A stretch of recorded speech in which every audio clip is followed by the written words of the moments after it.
At this point, we're probably up to about $20 in tips, I think.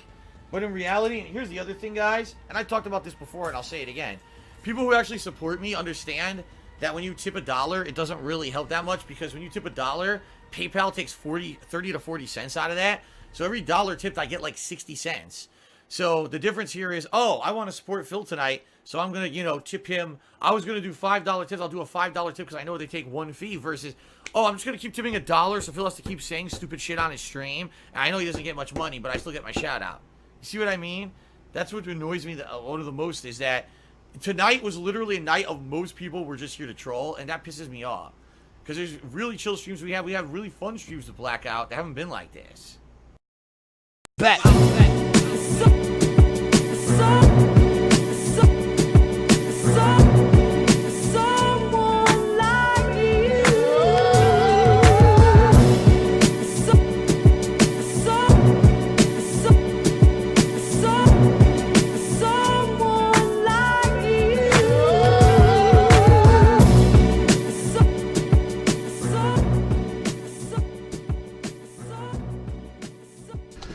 So I have an interesting conversation I think actually there's an interesting conversation to be had, yeah, as it leads into the broadcast at hand.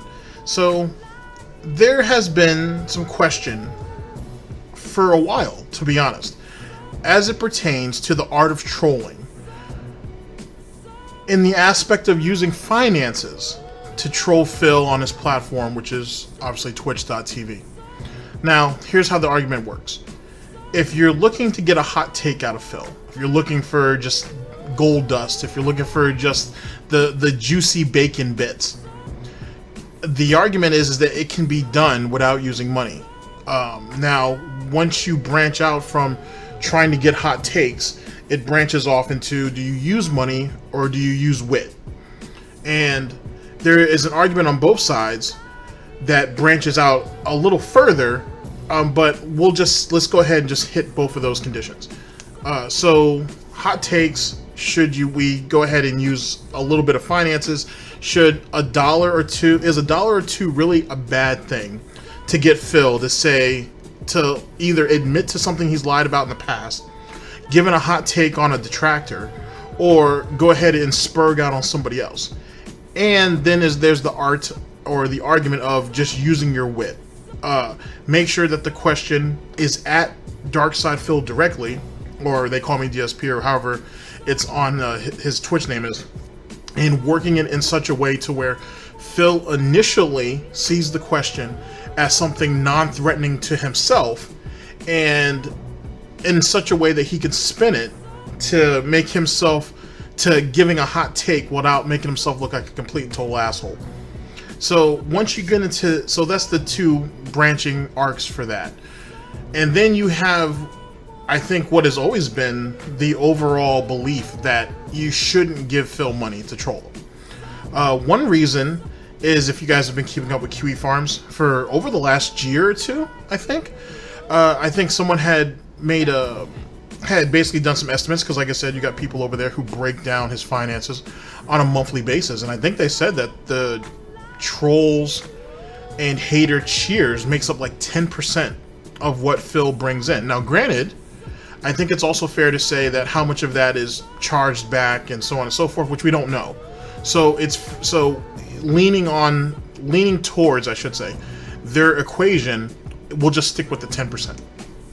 So 10% of his income, of his Twitch income, I should say, comes from the detractors, the trolls, the haters, whatever, fans of them, so on and so forth.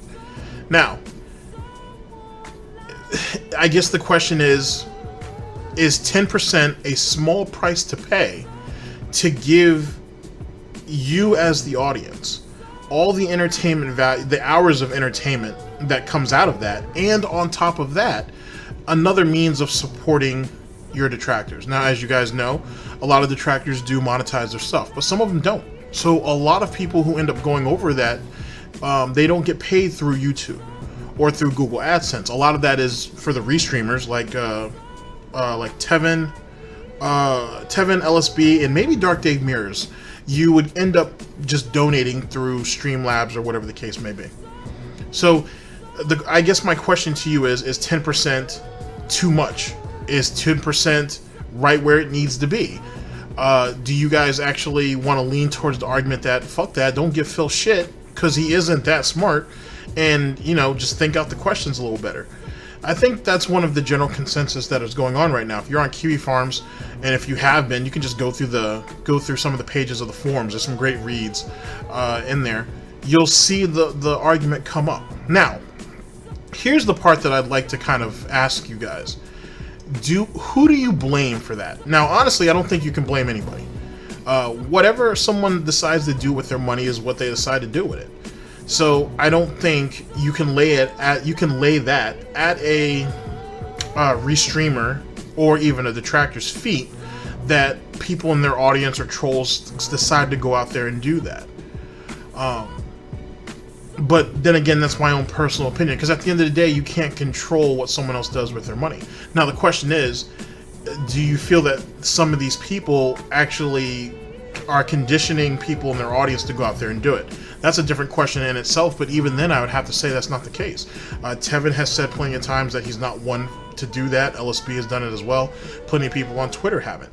At the end of the day, it's just whatever you decide to choose. But does someone who's loyal to any of those individuals go out on a limb and do it on their own? Because yet again, the payoff is they get the hot take, Tevin and LSB or whoever else dissects it, so that dissects all that, so that's entertainment, and Phil gets a little bit of money that doesn't mean shit to anybody anyway, or you get the even smaller minority that's just going to charge it back anyway.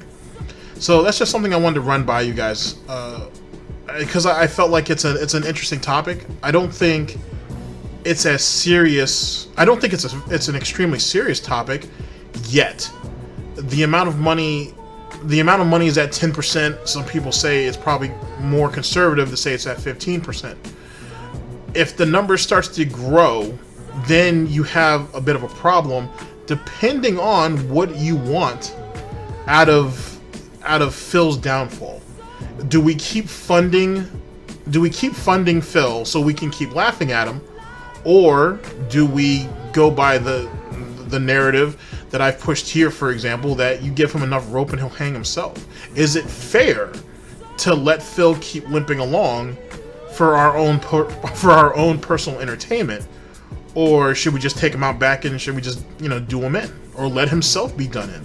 It's just an interesting way of going about it, and I guess there's a bunch of different outtakes one could have on that. But I wanted to throw that out at you, at least at the beginning of this. Think of it as the calm before the storm, if you will, before we get into what comes next. Now, ladies and gentlemen, let's get to the main event, because that's why you guys are here. We are here with Mrhuth Stuff's DarkSydePhil, Detractor Rants, Call of Duty Blackout. Now, this is 55 minutes of just straight spurgery on Phil's part. How long is this video going to be? Don't know. But there will be plenty of hot takes, I'm sure. What I want to try to do, to the best of my ability, is to attack Phil's points as direct as possible, and then proceed in the process of cutting bacon off his back. So that's the way we're going to go about this, at least as best I can. Because I feel like I've kind of gone off the beaten path for a little bit, and I think it's best to try to refocus. So that's what the plan is going to be. And I guess that's it, ladies and gentlemen. Go ahead and hold on to your butts and strap yourself in. This should be fun. Ladies and gentlemen, I'll see you guys literally in just a second.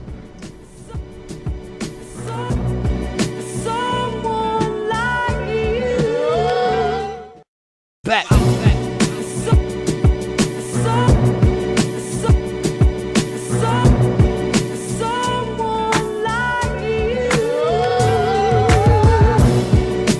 Explant. Cheers. Can we talk about the elephant in the room? A lot of troll and estranged mods recently. There's really nothing to talk about.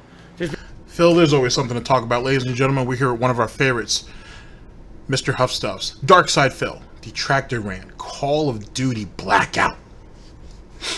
It's not like that's the only thing that's gotten blacked in that house. Anyway, here we go. Basically, been a few mods that basically weren't doing much, and come to find out, it's because they were just sitting around basically trying to like get stuff out of the mod chat room that we would talk about moderation and stuff.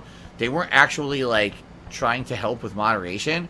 One of them was a mod who I brought on last year, I believe it was, when we had lost a couple mods and we were just looking for mods right away. I think it was for the hardcore gaming season, and I needed someone right away, so I took on a couple people who I didn't really know who they were, but they were more recent viewers to the streams. And, you know, I mean, not to say that he was a bad guy, just it wasn't like... Now, just, you guys can clarify this for me in the comment section. You know I appreciate that very much so. But I believe that the two mods that we're talking about is, I think one of them went by the name of Yusuke, and that's the bottom line. I think those are the two individuals that we're talking about. I mean, as you know, I'm behind on a lot of this stuff, but I think those were the two guys that were on the chopping block. But with that being said, I think, excuse me, that's the bottom line. Ended up getting cut down. He ended up getting basically publicly executed. Excuse me, because he was trying to unban one of his friends, and Phil was having he got caught. He basically got caught slipping, and that was that.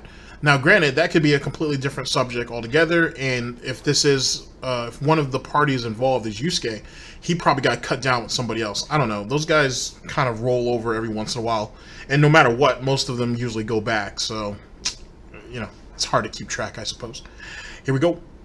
Yeah, I don't know. Like, he did moderate, but at the same time, every once in a while, he would, like, take a stab at me and stuff, you know, like a tongue-in-cheek joke. So I thought, oh, that's okay, because it's alright to joke around or whatever every once in a while, but then come to find out this guy actually was always skeptical and always critical of me, and outside of the streams was basically a dick around, you know, about stuff that I said and did, and apparently believed that, oh, the whole thing with the Jasper reveal was a scam and shit. Basically, he's being a fucking asshole. Yeah. So he was being an asshole because, one, he had doubt.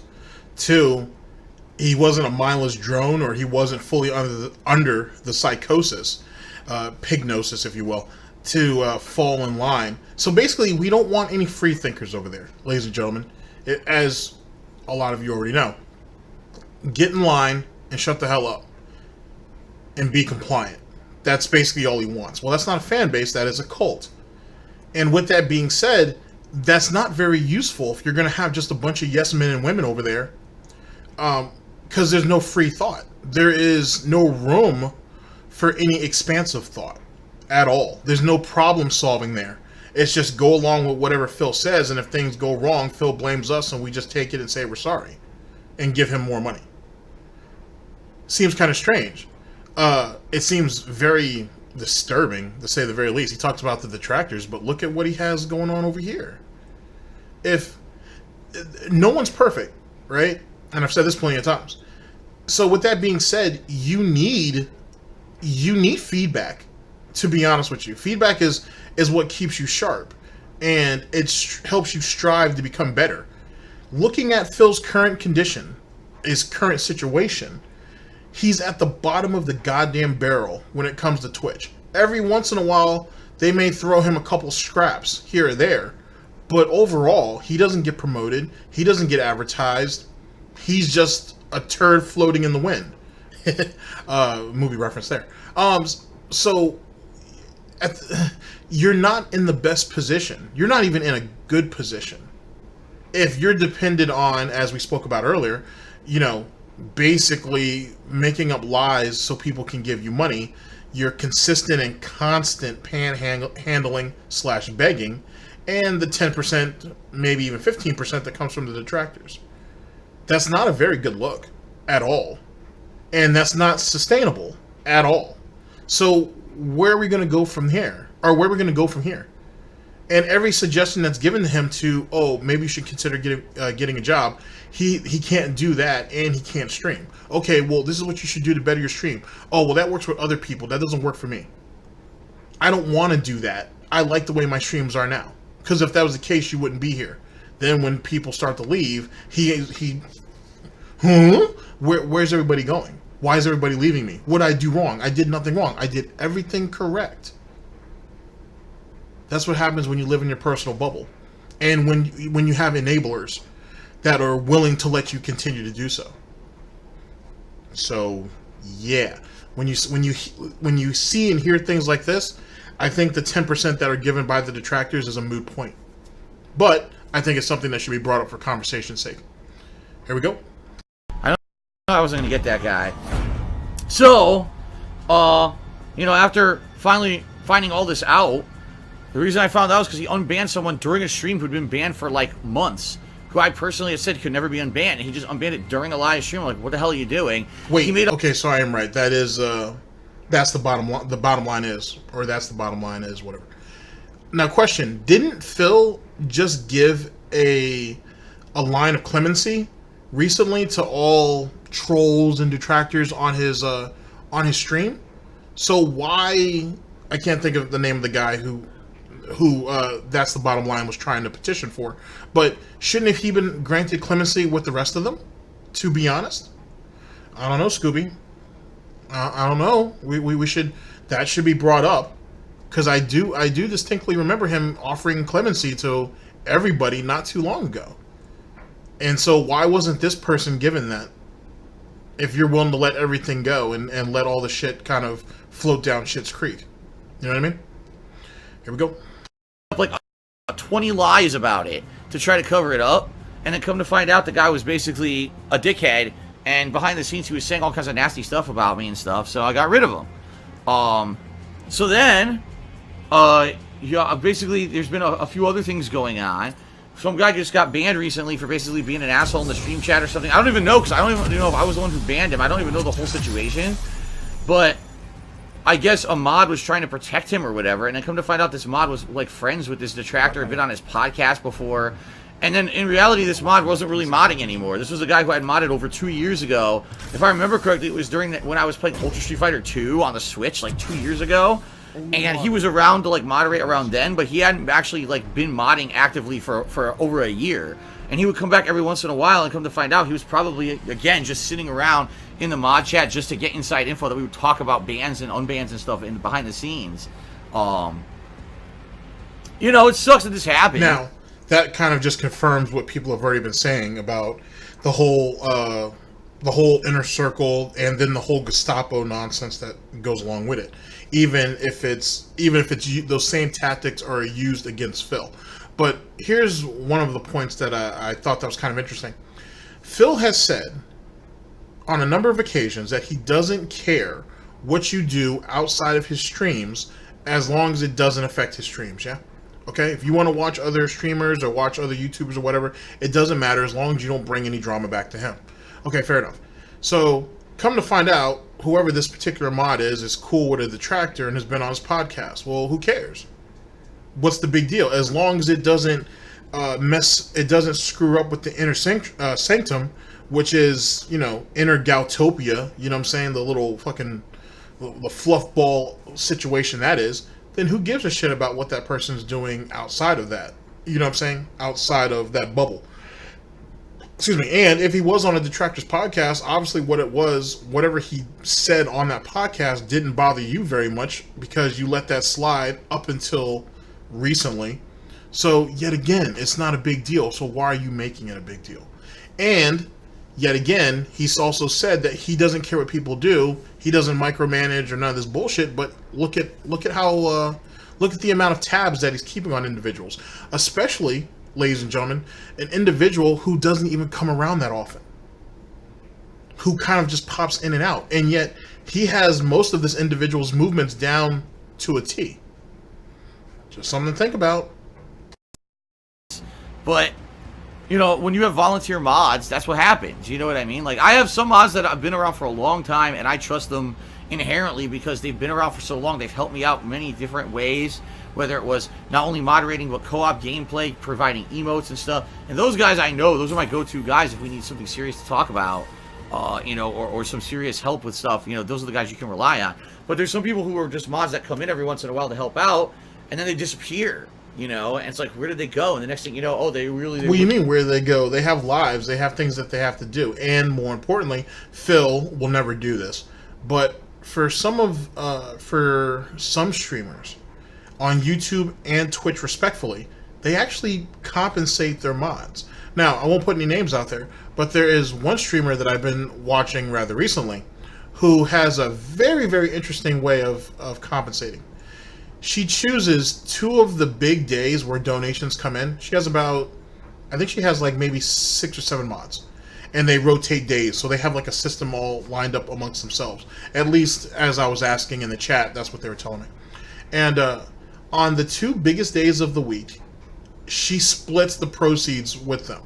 And we're talking about big money days. We're talking about days that thousands and thousands of dollars come through. And she will split the proceeds amongst all of them equally those 2 days. That's quite a bit of money. You know what I mean? That is quite a bit. That's certainly a couple $100 or a few $100 even, depending on what you consider larger. A few is more than a couple. You're talking about hundreds of dollars that she doesn't have to give up. You know what I mean? It's not something that is mandatory. She chose to do that. You know what I mean? And just kind of surprise them with it. Now, keep in mind, these mods are also donators themselves. So, yet again, it's an understanding of compensation that can be given to a group of individuals. And they have another thing, too, that I found that was kind of interesting, where if a mod cannot show up for those days or has been sick or whatever the case may be for a little while, they hold on to their cut until they get back. Or they just send it to them directly because she would have that information.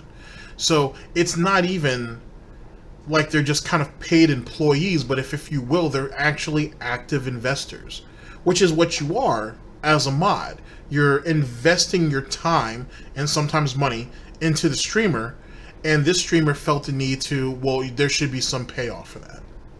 Now, that's a pretty novel idea. Does everybody do that? No. But it is like a rather novel idea if you're big enough and, you have the money to spare. Do you guys ever see Phil doing that? Now, granted, this is a rhetorical question, so obviously we know that would never happen. But you can't expect people who volunteer their time to be around all the time. You know what I mean? Like, you're not gonna, and to be honest with you, I think that's a stab at a lot of his mods to how Brightside Viking used to do. Like, Brightside Viking used to be there all the time. There was nobody ever going to be as reliable as Brightside Viking, in my personal opinion, of course. And I think he's waiting for that replacement to come through, and I don't think it's going to happen. You're not going to find somebody like him. The days of that is long gone. And with Phil's betrayal of Brightside Viking, I bet you anything he regrets on a pretty regular and consistent basis of throwing him to the wind to save your own ass. It didn't come back and it didn't help him at all. The one person that he had who was a friend, a confidant, and more importantly, who would front line for him, he can't find all of those qualities in these individuals. He might find each one of these people may have one of those qualities, but they don't have all of them. So, yet again, that's what happens when you kind of jump the pork chop a little too quickly. DSPNEWS. Didn't want a mod. They were just trying to get behind the scenes info and stuff. Stupid shit. I don't really care about it because it doesn't really affect anything. So that one mod that we demodded the other day, have the streams been negatively affected at all? No. Today we demodded a guy who was never here anyway. So it doesn't matter. It doesn't really affect anything in any big way. I just don't give a crap. I can't type. What's going on? So there was that and another so $23 in tips. Wow, thank you guys so much. We're not even halfway through tonight's stream. And a lot of tips tonight, so thank you. Sour Patchy cheered and said, if you saw a detractor at Fred Meyer, would you give them the IRL lean-in manual ban? You mean like if I went to the grocery store and I happen to see a detractor? How would I know it's a detractor? That was a dumb question.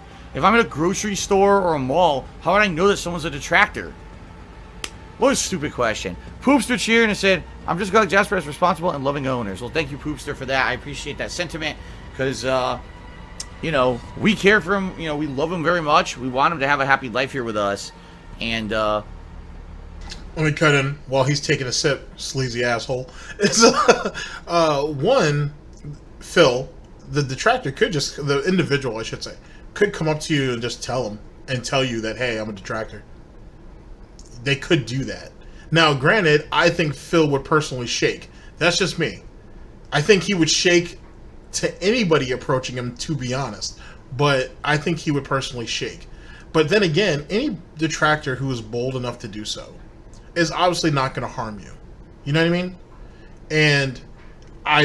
And Phil, since there's no protection for him in that situation, he would be forced to basically hear them out on what their situation is. Trust me, Phil's not going to ask any questions because he's going to be scared. So it's really going to be the detractor who has to actually talk and explain their motives or explain why they do it. You know what I mean? And so I think that would be an interesting situation all in itself. I already understand how he would handle it, because look at his nature. Look at how he conducts himself. Now, as it pertains to Jasper, I mean, come on, man. It's just a total sham. It's a total scam. Excuse me. And that's not even his cat. That's Catherine's pet. It's not his. You know what I mean? If he can profit off it, if he can make a couple of bucks off of it, he will. But other than that, it doesn't change anything. They say that having a cat or a dog relieves stress. But Phil thrives on stress. And with that being said, Jasper does nothing. He can go, it gives him a reason to fake it. And I'm sure with all the women he's disappointed in bed, which really, when I say all those women, I mean only 2, he's probably used to having fakeness thrown at him, to be honest. But outside of that, what else does Jasper really provide? He can't control Jasper. And to be honest, Jasper should be allowed to come in and out of that room at all times of the day. That's how it should be, not just the chill streams at night.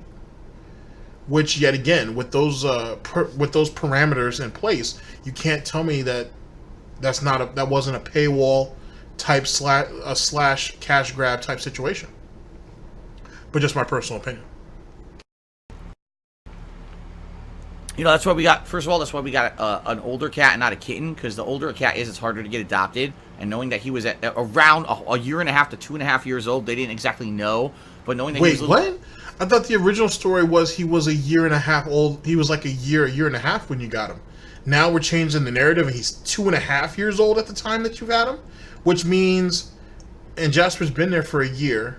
We'll say on the at the max of the time of our time scale. He's been there for at least a year. So you're talking about Jasper's almost 3 years old, or 3.5 years old. He don't look that old, and he certainly don't act that old. So why are we lying about how old the cat is? Are we doing that in a failed attempt as a gouty veil to change the narrative on how old he was when he was declawed? Oh boy. Something to think about, ladies and gentlemen. A little bit older cat, that he was declawed. You know, he had things that he wasn't the ideal cat that people were looking for. And here's another thing too. And he's not smart enough to realize it, but I know some of you already know what I'm about to say. Him putting the emphasis on Jasper being declawed when he was introduced to us is biting him in the ass, because now he has no choice but to keep spinning the narrative around the declawing, because he's the one who put the emphasis on it. And like any liar, you have to keep spinning the lie accordingly, so you don't get caught up, and people who look into your story don't have more ammo than what they already have. If he had just came out and said, this is Jasper, and not said shit, eventually we're going to figure out the cat's declawed. But he can literally brush that away. He could have been like, yeah, the cat's been declawed, end of story. But since he put all the emphasis on it, since he was the one that was trying to basically, what's the word I'm looking for? What's the phrase I'm looking for? He was trying to get over on the back of Alinity with her pussy chucking, that he went ahead and put the emphasis out there that, oh yeah, he's declawed, but we didn't do that. So that gains more sympathy, right? And also, like I said, he's playing off of Alinity and her nonsense. But now look at him. Almost every time he talks about Jasper, we come back to this whole declaw thing. That should be a moot point. But because of how he presented Jasper, he has no choice but to run with it. Which only means, ladies and gentlemen, that eventually we're going to find out that he is the one who had Jasper declawed. And he's going to come up with a multitude of reasons why they did so. But I guarantee you that's what the end game is. And that's why he had been at that rescue shelter for a couple of months already. And we were like, these are things that don't matter to us. We'll take a cat in that's a little bit older. We'll take a cat in that's not a cute kitten. We'll take a cat in that doesn't have its front claws. We're okay with all of that. But here's the funny thing, Phil. When you told us that Jasper was at the at the rescue shelter for 5 months. 5 months, by the way. It wasn't a couple months. It was 5 months. You said the reason why he was there, and you also hinted that the reason why he was there for so long is because he was declawed. It had nothing to do with our boy's age, or with Jasper's age. It was the fact that he was declawed. Now we have to go ahead and change the narrative that, oh, he was a little older and he's declawed. Because he's slowly but surely trying to phase out the declawed part. Doing it in a very lazy type of way, of course. And you know, gave him a nice home. So, Baby Man Gaming Gremlin, cheers. So why don't you consider doing playthroughs of Shenmue and Shenmue 2? I already did. I did both of them last year. They're live on DSP Gaming. Poopster cheered again. He said, I doubt any of these detractors will ever confront you face to face. I doubt it. But at least it's never happened before. Not as, like I said, not a single time in my actual real life has anyone come up to me and confronted me and done anything nasty or negative, which is nice. Confronting you doesn't mean they have to do anything nasty. Secondly, I'm pretty confident, though I have no proof, that a detractor has come up on you and shaken your hand. They just never said that they were a detractor. You don't have to.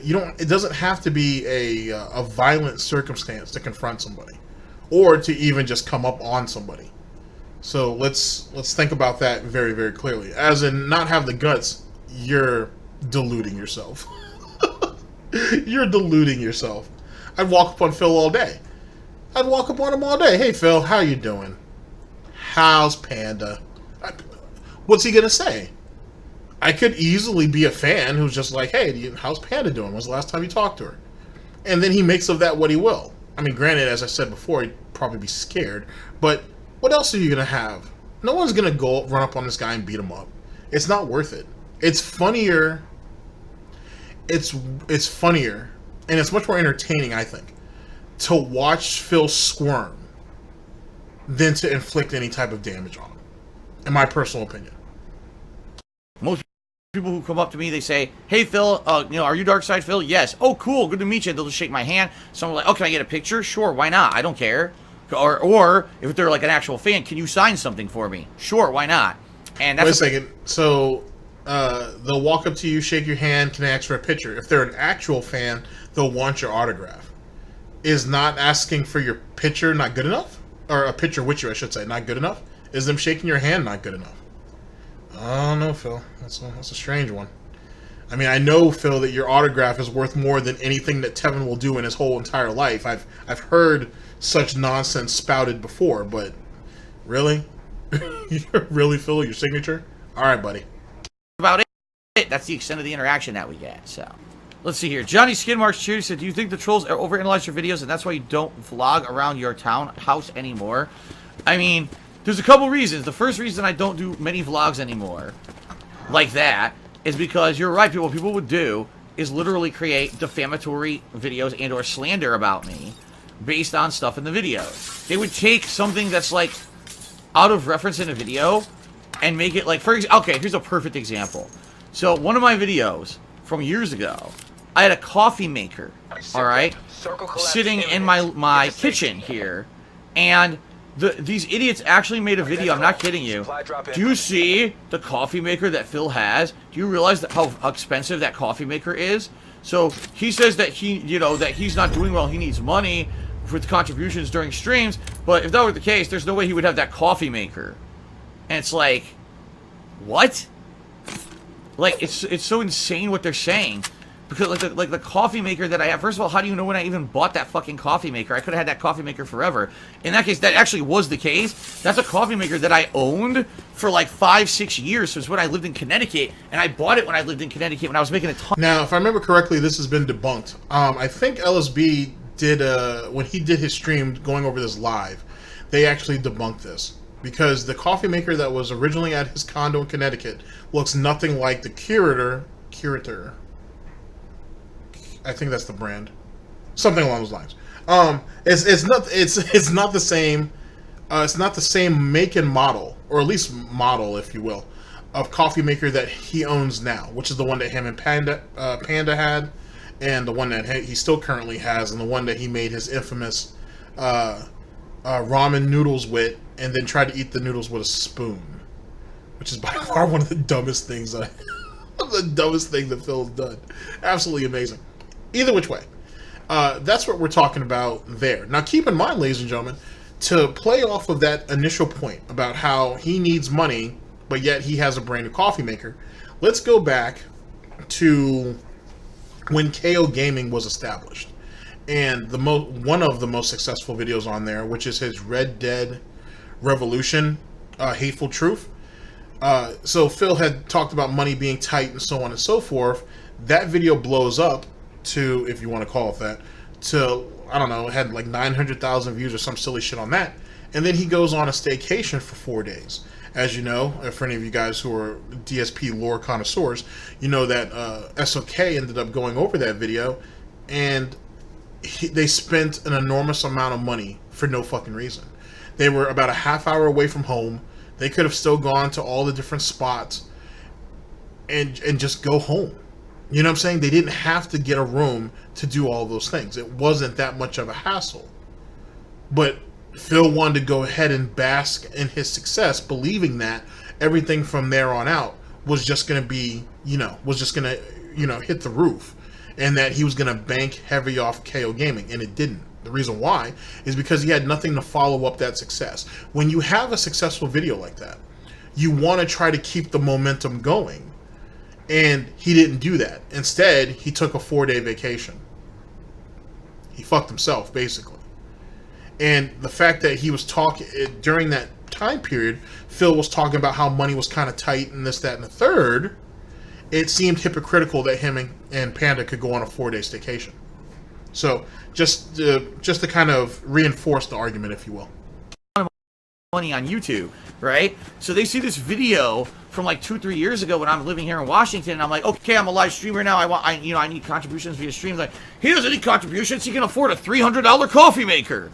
Like, yeah, $300 coffee maker I bought like 5-6 years ago when I was making insane money on YouTube. It was a completely different situation. Like, what are you even talking about? But you see what I mean? Like, just a little stupid shit like that. The stupid shit, Phil, really comes down to the fact that you were, in your own words, were making insane amounts of money, and you didn't save any of it. And in 5 years, you ended up the way you ended. That's actually insane. That's actually the stupid shit. If one was to inquire further into it. They could turn into something negative. Right? So, I used to do full home tours and everything, and never ends. They would find little things to nitpick and turn into nasty, defamatory stuff. Well, why did you do those full house tours, Phil? You wanted to bask in your glory. You wanted to rub in people's face your wealth, and it's not really wealth, but you know what I mean. He wanted to show off what he had, and it came back to bite him later, because now he's asking for money.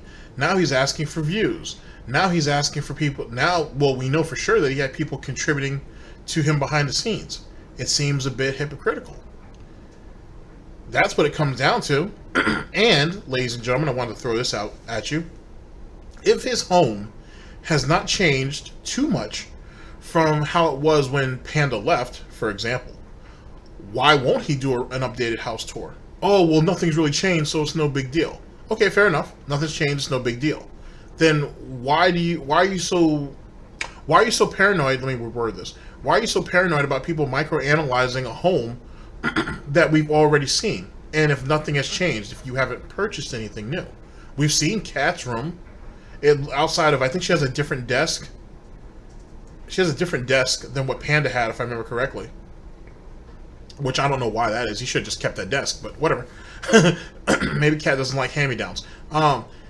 Outside of her having a different desk, and she allegedly came there with her own PC and monitor, and there's nothing too different about her, about her space.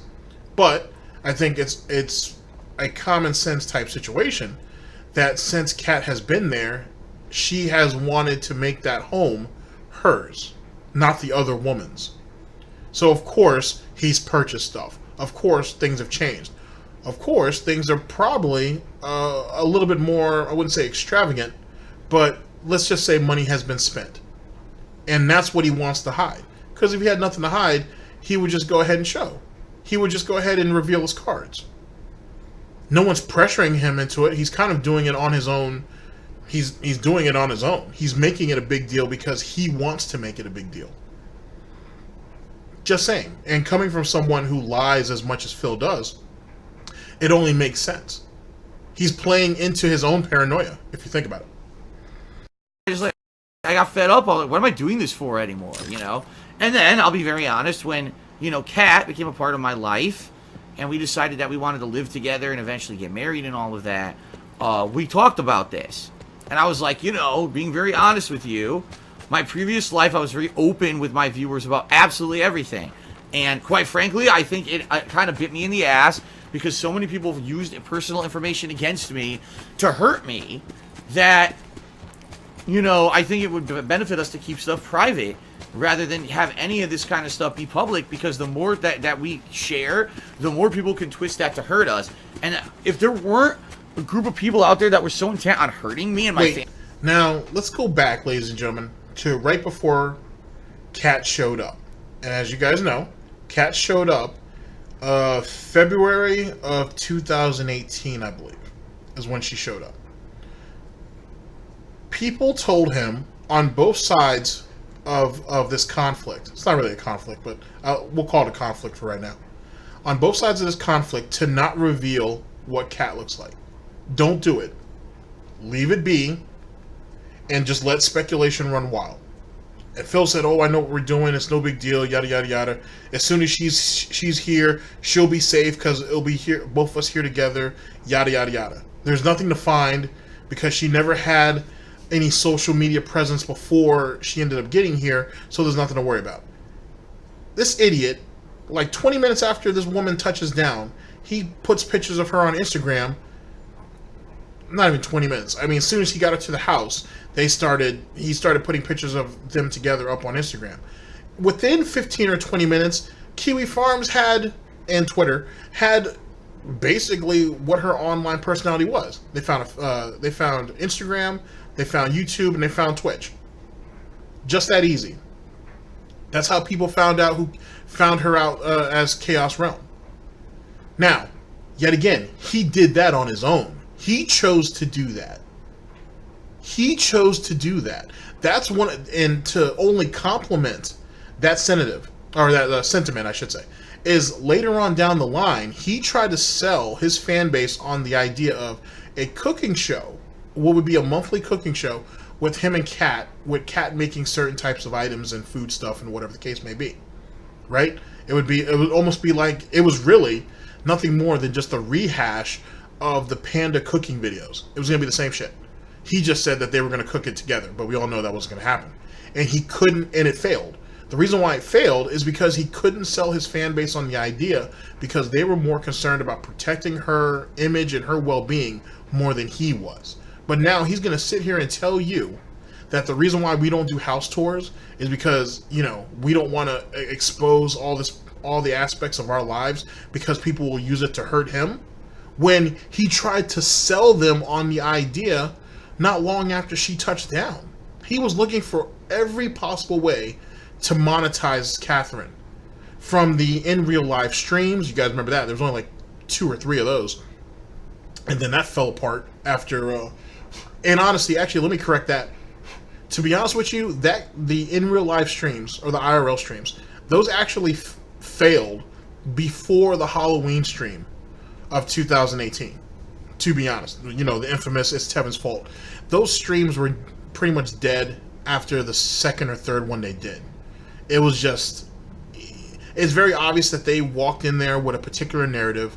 He was basically controlling the tempo of the conversations. You didn't find out shit about her except from a gaming aspect, which you could have heard some of that same shit during a pre-stream. It was a waste. It was a waste of her time. It was a waste of everybody's time, to be honest with you. And Phil didn't profit, because his fan base realized it. It is what it was. The Halloween stream was supposed to be a last-ditch effort to try to get her reestablished. And it completely failed because, yet again, he wanted to control the narrative. He didn't let her do anything to interact, meaning that either have her in front of the laptop to engage the chat a little bit, or to actually play the game itself while he does commentary. He wanted to basically control everything. And it fucked up and it failed. That didn't have shit to do with Tevin. Didn't have shit to do with anybody except for him. Family, then I wouldn't care. And so I know some of you still to this day think it's a joke. They're like, oh, Phil's over-exaggerating. You have no concept of what fucked up stuff that people have tried to do to us. You have no idea. Stuff that we've caught ahead of time, thank God, before it went into effect. Like, really fucked up things, nasty things that happened to both myself and my relatives and stuff, because I'm a public guy who streams on the internet, and these idiots make up these crazy scenarios of that I'm such a horrible person that I deserve to have all kinds of horrible things happen to me and my family. Now, this is just me. But I am very much, I very much spite the idea that anybody really tried to go after his family behind the scenes. I doubt it. Now, he has said in the past that people have sent his parents letters talking about his nonsense, and his parents brushed it off, allegedly. They may have even received some prank calls. I don't condone any of those things, but he has said at one time or another that these things have happened. But to literally take the fight to their doorstep seems preposterous. Same thing with Catherine. I doubt anybody has done that either. And more importantly, and this is something that I really want you guys to think about, excuse me, is that if really heinous, horrible shit that was going on behind the scenes, if this was really happening, you really don't think he wouldn't have eventually cracked and broken down and told us a little bit about it? You really don't think he wouldn't have used that as a point of sympathy to try to gain empathy and in turn try to gain money? You're really thinking that he would sit back on all of that? Let's be perfectly honest with each other. You really think he wouldn't have came out and laid all the cards out on how heinous we are as individuals? Jesus Christ, ladies and gentlemen, he wants Tevin put in jail for restreaming him. And yet he doesn't want to say anything about the people who are allegedly harassing him behind the scenes, and his family, and Kat's family, or Catherine's family. Really? Really? No, not really. It's pretty fucked up. So I can't anymore, you know? Like, there was a point when I realized whatever I share ends up somehow getting mobilized against me in some way. And I just can't do it anymore. I can't. If I share stuff, people will literally just tear my life apart. So I don't bother with it anymore. Like I said, I don't do home tours, nothing. All that stuff stays private. And like I said, since I've instituted that rule, I'm not going to lie, my life's been like crazy good. My private life with Kat, ever since our relationship started, and everything's been private, and I only share with you, very limited information. It's been great. People can't use shit against us. People can't do nasty stuff and make shit up, defamatory stuff. Wait, but aren't you fighting all the defamatory stuff now? And aren't we allegedly coming around doing conspiracy theories and making shit up about you now? And who else was complacent in the rule that you enacted? Kat didn't know about Catherine didn't allegedly know about any of that bullshit until she got there. So the rule only applies to you, not her, because she's not around. Or she doesn't participate online in any way, shape, or form. That's because of you, by the way. She doesn't participate online in any way, shape, or form. She doesn't have a voice. Kind of like the situation with Jasper. That's why people think Jasper is nothing more than a silent victim in all this. Because Jasper can't decide for himself what the situation is. It seems like Catherine falls into that same category too, which makes it that much more egregious. Yeah, egregious is what the word I'm looking for. I'm sorry. Unless she's complacent in the con. See how that works? Oh, Phil. Yes. Barrels of fun. It's just been really good, and we talk about it all the time. And Kat's like, maybe one day I'll be. It's really good, but we talk about and we talk about this all the time. We talk about how we don't let people into our lives so they don't victimize us. Why would that even be a point of conversation? But yet we talk about it all the time. His words, not mine. So you talk about how we don't spread it. Hey, it's great that we don't tell people about our personal lives so they don't victimize us. What? Jesus Christ, man, you don't think before you talk, bro. Videos, but for now, why do we want to risk taking away the great thing that we have? You know what I mean? Like right now, the way we have it is really working well, and we love the fact that we have our own private life that you guys don't know about, except for the few things we share with you when I talk with you on streams and stuff. So why on earth would we ever risk that to do a fucking home vlog tour or whatever? You know, where is the benefit? It wouldn't even be logical to do it. You know? Because that's what some people were saying, actually, was, oh, Phil, now that you've revealed that you have a cat, that must have been your big hidden secret, and that's why you didn't do a home tour. You're going to do vlogs in your house now? No! No, I'm not. I'm okay. Wait, let me cut it. So, just a few seconds ago, maybe a minute ago, he said that maybe they can do videos in the future, but for right now, why would they want to mess up what they have? Then why is making videos in the future even a point of conversation? Think about that. If she really wants no presence online, if she doesn't want to interact with anybody online, and she's content, keyword, she is content with her life with you, meaning Catherine, why would she say to you, hey, I would eventually like to go ahead and have us do a video together? What sense does that make? It didn't make any more sense when he put her on those in real life or those IRL streams that he did either. When he basically asked her to talk about herself a little bit. Remember, we were supposed to be protecting her and all of her information and so on and so forth, and he put her out there like lambs to the slaughter. And now he's hinting at, hint, that we might do videos in the future, but there's no point in doing that. There's no point in doing that now because we love the way our life is right now. Then why would you do it in the future then? You think things are going to get any better for you? Just saying. How things are. Why the fuck do I want to ruin that, you know? There's no way. There's no reason, no logical human would say, oh yeah, let's go back to the way it was when everything was fucked up in my life for an extended period of time. Let me go back to that. That sounds like a great idea. No! Exactly. But that's what he's hinting at, though. He's hinting at, oh, well, maybe one day we'll do some videos together, but we're not going to do it now because we don't want to mess up what we have. Then why would you consider doing videos in the future? Thanks for the gold dust, dummy. Just like Kat, she like literally has no desire to have social media. She's told me a million times, and I tell her, you know, hey, you know. Now, I know this is absolute bullshit. One, it must be somewhat lonely. Now, granted, I'm sure she has friends at her job, I would assume.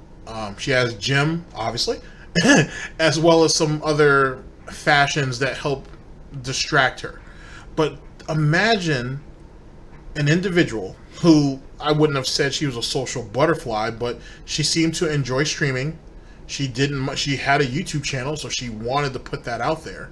And she did have a Twitter, which she may have talked to, I don't know, maybe less than a handful of people. But she did have all these things. And she was forced to give it up for him. Or, as a stipulation for her coming there, she had to be compliant and give all of that up. Now that right there is a very good point of conversation in itself. So I will throw that out there to you on top of the previous point that I asked you guys for some feedback on. What are your thoughts on Catherine giving up her social media presence? Was she forced to do it? Or did she give it up willingly as part of Phil's, well, no. Was she forced to give it up to be with Phil? Or did she purposely give it up? I will wait to see what is said about that, because I think it'll be interesting to get your feedback on it. You can have stuff if you want. You just don't put it in your real name. I doubt anyone would ever find you. And she's like, no. She's like, I don't even want an account. That doesn't even make any sense because she already has accounts out there, and none of them were in her real name. Chaos Realm Phil, remember? I think that's a banned term on his Twitch. It might not be. I don't know. So she kind of already had step one down, and all of those accounts are still active. So all she would have to do is jump back on.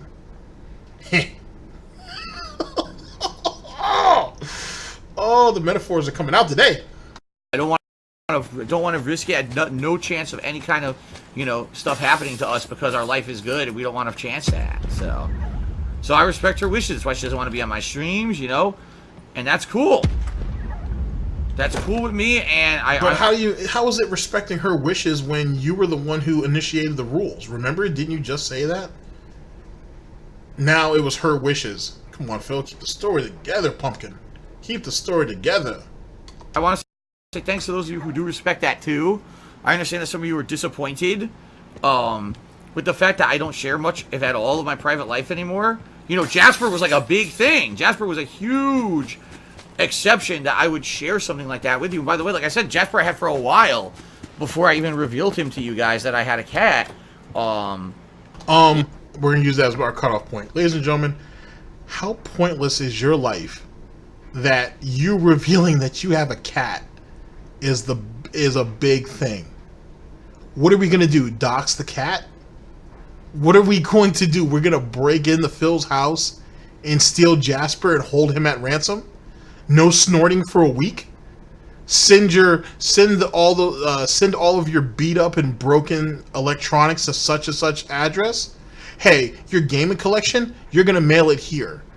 Once we confirm that we have all that, we'll release Jasper. We'll release Jasper out of the black van that's in front of your house at Current. Think about this. That was the biggest secret that was a big step for us, revealing a pivotal part of our life. Are you serious? It's a cat. And I don't want to sound like an asshole, but Jasper can be replaced. You know what I'm saying? If Phil accidentally feeds Jasper something and Jasper chokes, I mean, Catherine's going to be pissed, but he could, well, I don't know if easily he could find the exact same cat. He could find a similar cat. I don't know if he could find the exact same color scheme. He might be able to. Jasper's not exactly an extraordinary cat, but he's not... I mean, I guess you could. He'd have to look for it, though. The point being is that's not a... Sorry about that. That was a lot of extra thinking for no reason. It's not that serious. I'm sorry. It is not that serious. That this is a big step. This was a big reveal in our lives. Get the hell out of here. You know, and I know some of you were shocked. You're like, what? Like, you never even talked about this before. You outright answered on stream that you didn't. But yeah, I had to keep the secret. But now we felt that it was the right time, and, you know, we wanted to... What the fuck? We wanted Jasper to have free roam of the house when I stream. We didn't want him to feel like, oh, you know, you're home alone, and Phil's home, but he's being antisocial to you, and he's going to close the door and not let you in. You know what I mean? Like, we felt that was kind of messed up, that had been like that for a while. And I said, you know what? I think what we should honestly do is lie to the fan base and say that we didn't have something that we obviously did because we were preventing Jasper from roaming around the house freely. It's only one room. Who cares? And yet again, he admitted to blatantly lying to you people, or lying to the audience. Like one of the like Golden Colt is gonna break into Phil's house to liberate Jasper. Like this is the Goutopian Revolution or some shit. What is all this? This is ridiculous. I'd like walk with me on this. He's making it seem like, I should say, that he is more concerned, or he's maybe even more scared of people within his own fan base than the actual detractors, trolls, critics, or whatever, or however you want to label them. He seems to be more cautious of the people he sees every day than the alleged people that are out here trying to get at his neck. Well, that's peculiar, because I thought they understand. I thought these are the people who you set the rule that, hey, allegedly, we're not going to do we're not going to put any of our personal information out there. Then it switched up to Catherine asked for none of her personal information to be put out there, and she didn't want to make an account. She didn't want to show up in any of your streams and everything. To now, I lied to you guys to protect ourselves from you guys, which is kind of what that feels like. I'm not saying that's what he out and out said, but that's kind of what it feels like. So who is he scared of the most? The people who are there every day, or the alleged ghosts of detractors that he sees outside? Introduce him to everyone on the streams, but we should wait for the right time so that people can't turn it into some huge negative thing. And I really feel that, waiting for the wedding to pass and the fact that I needed help earlier this year with my taxes and all of that. Let all that pass. And by the way, that's the other thing too. Like, I could have easily brought him in. People, oh, Phil brought him in as a way to scam people out of money. Dude, I needed money for taxes way more earlier this year than I needed anything else. I could have easily brought him in as like a gimmick for the taxes, and I purposely kept it a secret during that time frame. You know what I mean? If you just logically apply some of the nonsense people say about me with facts, it all falls away. You know, if I was ever going to use, you know, Jasper as some kind of a tactic, oh look, a way to convince people to give money and stuff, I would have done it during the tax situation when I needed money for taxes, and I didn't, right? But you didn't do it because you said that you were trying to protect him and you were trying to protect Catherine.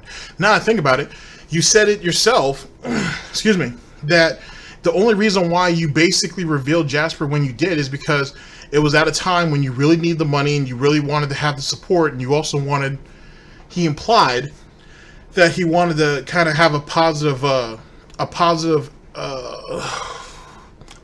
turnout to the streams. So basically what he's trying to say, ladies and gentlemen, is that Jasper being revealed was more of a calculated move. It wasn't that, oh, we're doing it for Jasper's well-being so he can roam around the one room in the house that apparently he wasn't allowed to. But he needed him for a financial reason. And that's why he put Jasper behind the paywall in the first place. So he's contradicting himself already, saying, oh, well, I needed money earlier in the year for my taxes. You mean the same taxes that mommy and daddy paid for? Are we talking about those taxes? Because those were already taken care of. So what are you talking about? And that also leads me to believe that he was already in talks with his mother and father about his tax problems. So I assume they were already sending him money or giving him some type of financial relief before they came in with the coup de grace and then just paid it all off for him. So Jasper really was nothing more than just an additional cash grab. He kind of confirmed it here. He's going ahead and using the excuse, oh, if I really need the money, I could have just brought him out earlier. Okay, so you're saying that you're okay with using Jasper for a financial benefit. But if people remember the timeline, you wouldn't have needed him back then because your parents were already taking care of your taxes for you. You're using Jasper now because you want the extra money right now.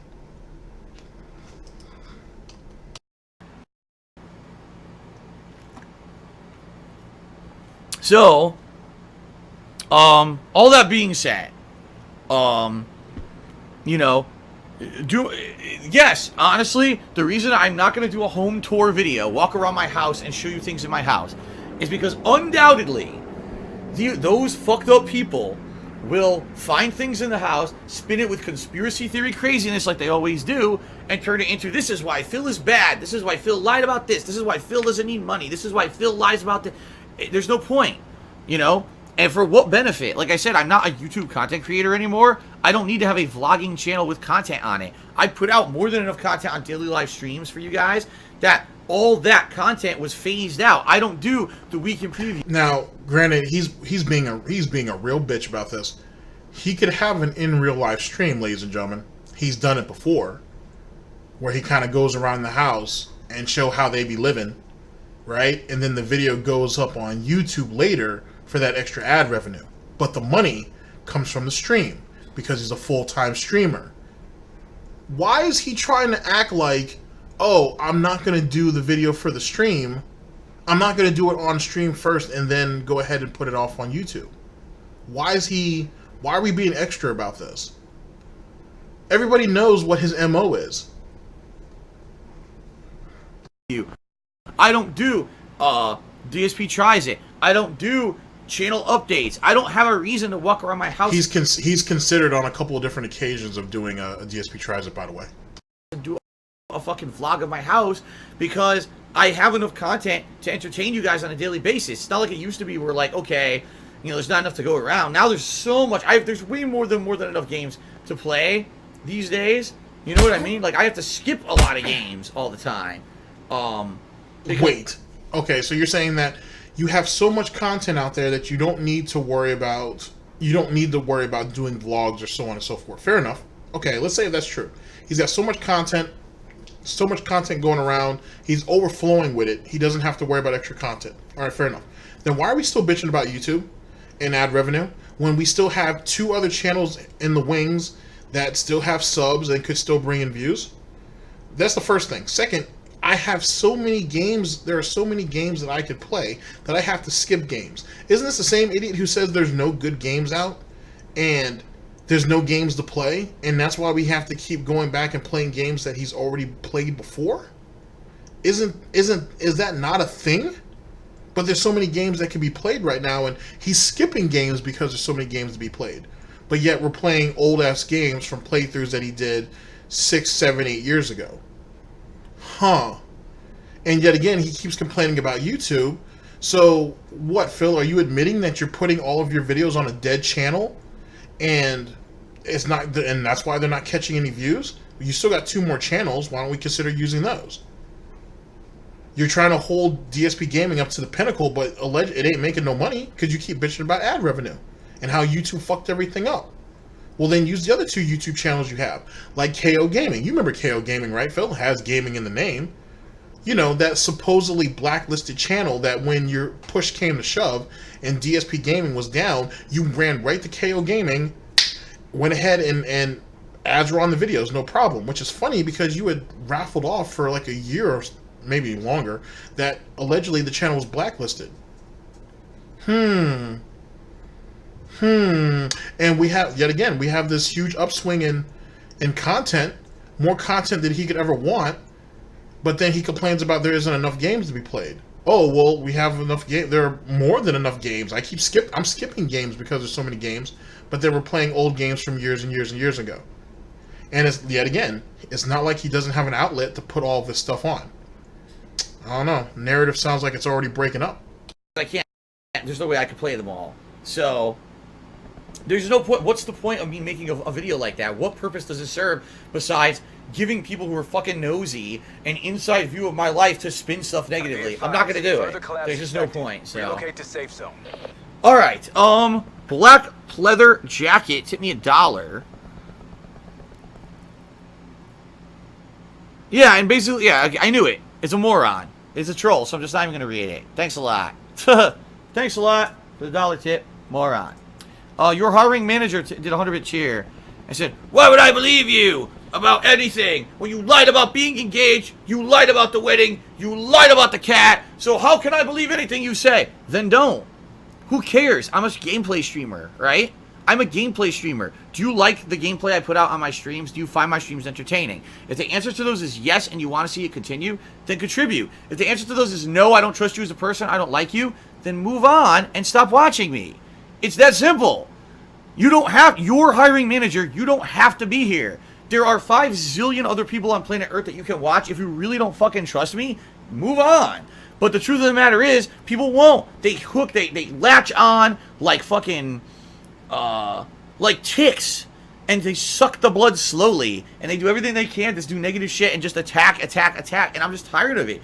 You know, I'm just a guy who wants to sit here. It sounds like, well, first off, you were a gameplay streamer. Why don't we actually talk about games? That's the first thing. Because most of the time when games are brought up to him, he doesn't even know what people are talking about. And if he does, he only knows what little bit is thrown out to him on Twitter or what he remembers from E3. He doesn't watch any other game conferences out there except for E3. And most of his information only comes from Twitter. He doesn't go to any of the gaming websites out there or gaming news websites out there unless it's been linked to him through Twitter. So that's the first thing. Second thing is, he's supposed to be a live interactive streamer, not a gameplay streamer, which means that that's basically his, what's the word? That's his permit, that's his license to snort, if you will, on any given topic that is either trending on Twitter or what people bring to him. He talks about more shit that has nothing to do with gaming than anything that has to do with gaming. With that being said, he is liable to whatever, and if not everything, that he says on the facets that is gaming related or not gaming related. I.e., if I talk shit about PewDiePie and someone sends that shit to PewDiePie, you're going to have to take the lump because you weren't talking about games. You were talking about PewDiePie. You were talking about PewDiePie as a person, not about his gameplay. Because Phil allegedly doesn't pay any attention to PewDiePie. He doesn't watch anybody else's YouTube channels. He doesn't watch anybody else's gameplays. So if he says that PewDiePie is a Muppet, sorry, that's a personal attack on the individual, not on what that individual is actually doing. So now we're going to try to paint the narrative that, oh, I'm just a gameplay streamer. I'm not here to, I don't do anything except for just do gameplay. Leave me alone. No, that's not how that works, bitch. You take everything that comes with it. Sorry, you're going to have to take a little bit more than the tip because you sat there and asked for it. That's what that comes down to. If he concentrated on just games, then there wouldn't be a problem. But he don't. And he wouldn't take the tip, but Catherine would take the tip. She'd appreciate it. With that being said, that's what the situation is. So us doing all this bullshit complaining about how I'm just a gameplay streamer, if you don't believe me, then leave. You've already bitched and complained about in the past, as well as recent, that numbers are low, you're not having a lot of interactions, there's not a lot of people showing up to the streams. You've already complained about all these things before. And that sounds to me like people who are either bored with you, bored with the content, or who don't trust you. Now you're telling more of them to leave? When you, just in the small bit of time we've had together, I've given, because, well, what I've observed, a whole bunch of reasons not to trust him. Oh boy. Play games, and I have to hide shit from you, like the engagement, like the wedding, like the cat, because people attack me so fucking much. The thing is, people act like now, oh, well, you see, Phil, we can't trust... Phil, you could have just kept all those things to yourself. You really could. Here's the thing. If you're going to ask people to pay your bills, right, and the money's not coming in, you have to give them added incentive. The added incentive is telling them about aspects of your life. You screwed yourself. So all the hiding and everything you're doing that for yourself. That has nothing to do with anybody else. You're the one who chose to be the most realist person on YouTube. You're the one who chose to be transparent. You're the one that sorry, let me rephrase that. You're the one who chose to share aspects of your life for profit. That's on you. That's absolutely and totally on you. And if you're not man enough to accept criticism, then hide whatever you want. Then it's going to be escort saga all over again. Someone's going to end up coming. Eventually, a topic's going to be put out there, and it's going to just basically turn into a giant snowball until it becomes so big that Phil's going to have no choice but to reveal something that's the equivalent to it, just so he can make it all go away. That's how we found out about Catherine. We found out about Catherine because the escort saga was going on, and he had no choice but to reveal her. If not, he was going to have to bite the bullet on the escort. He could have just kept his mouth shut about it, but he couldn't because it was eating at him. It was eating at his ego. You anymore because you hid stuff from us. But why did I hide stuff from you? Because in the past, I was 100% transparent, and all you assholes did was attack me and hurt me. So now I hide stuff from you. Oh, now this is a fan that this was a fan that he's referring to when he says this. So now we're calling the fans assholes because he doesn't share stuff with them because they turned it against him and used it against him. Now let me kind of clarify this just a little bit in my own personal opinion. There've always been a segment of his fan base who have really paid attention to what he's saying and being like, Phil, that don't sound right. And those are people that usually get banned. Those aren't trolls. Those aren't haters. Those are people who have contributed. Those are fans who have called him out on the bullshit. That's how a lot of detractors, well, not a lot, but that's how certain detractors, I should say, were able to build the relationships with basically people from his fan base. Tex has been known to have people on his podcast. Yes, okay, did it. That wasn't done for no reason. That was done because of Phil. Phil pushed people to that. So when he's calling people assholes and everything, he's not necessarily referring to the detractors. He's referring to people in his own fan base. He's calling them the assholes because they were the ones who asked him to share aspects of his life. He did, and it got used against him. Or they called him out on discrepancies because, well, guess the fuck what? They figured out that he was lying. Dishonest. Well, whoa. That's because I'm protecting myself and my family because you attacked me first. You know, I was upfront and honest first. I was one of the most honest guys on YouTube for some 6+ years. I shared everything. Now, ladies and gentlemen, self-plug. As a special agent of the DIA, I pride myself, especially recently, since his 7 years of debunking has come out, on cutting Phil up piece by piece by piece. But with that being said, I don't want to be completely selfish because it's bigger than me. Okay? So you have the Back in Time segment with Almighty Tevin, praise be. You have Theo, who goes over old Mrhuth Stuff videos and dissects a lot of that bullshit. If you're missing out on that, there's some gems over there. You have Agent Proper of the DIA, who goes over old shit with his live special investigations. You have the Gentleman's Club podcast, where we talk about a lot of that nonsense. And then you have some of the stuff that I do on the Fight Club channel. On top of the retro, or not retro, then you have a lot of the archive channels of Phil's old shit. And to make a long story short, now that all the plugs are out of the way, the further and further you go back into Phil's past, the more and more the lies make themselves apparent. Very apparent. Multiple times, multiple stories have been switched up, literally it feels like year in, year out, to fit the brand new narrative. But he just told you he's been the most honest guy on YouTube. Then why is it that all this old shit that he talks about are just blatant total lies? Especially if they're brought up to him now. Makes one think. In my life privately with you guys, you knew everything that was going on every day with me. You know what I mean?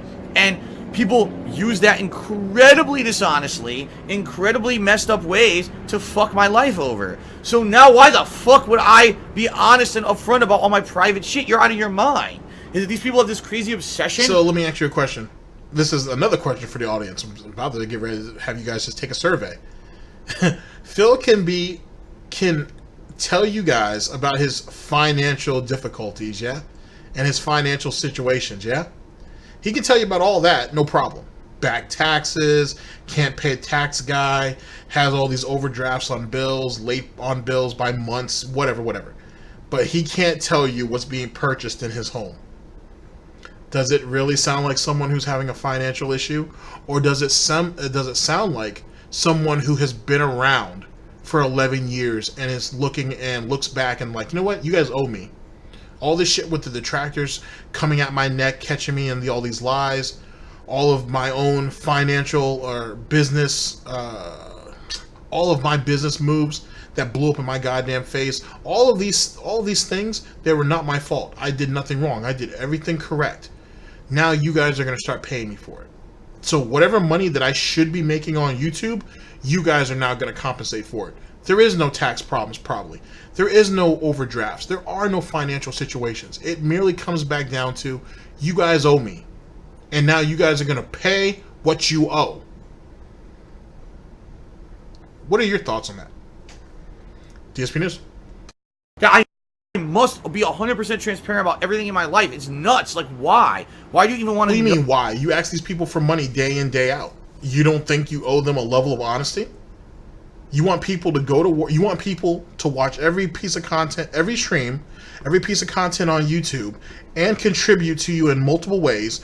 Tips, subs, bits, Teespring, Patreon, Amazon wish list. You want them to, and giving money behind the scenes in donations. You want people to contribute their hard-earned time and money to you in all these different ways and all these different facets. And you feel that you're not obligated to tell these individuals and what they're contributing their money to outside of the dribble that you decided to regurgitate to them day in, day out.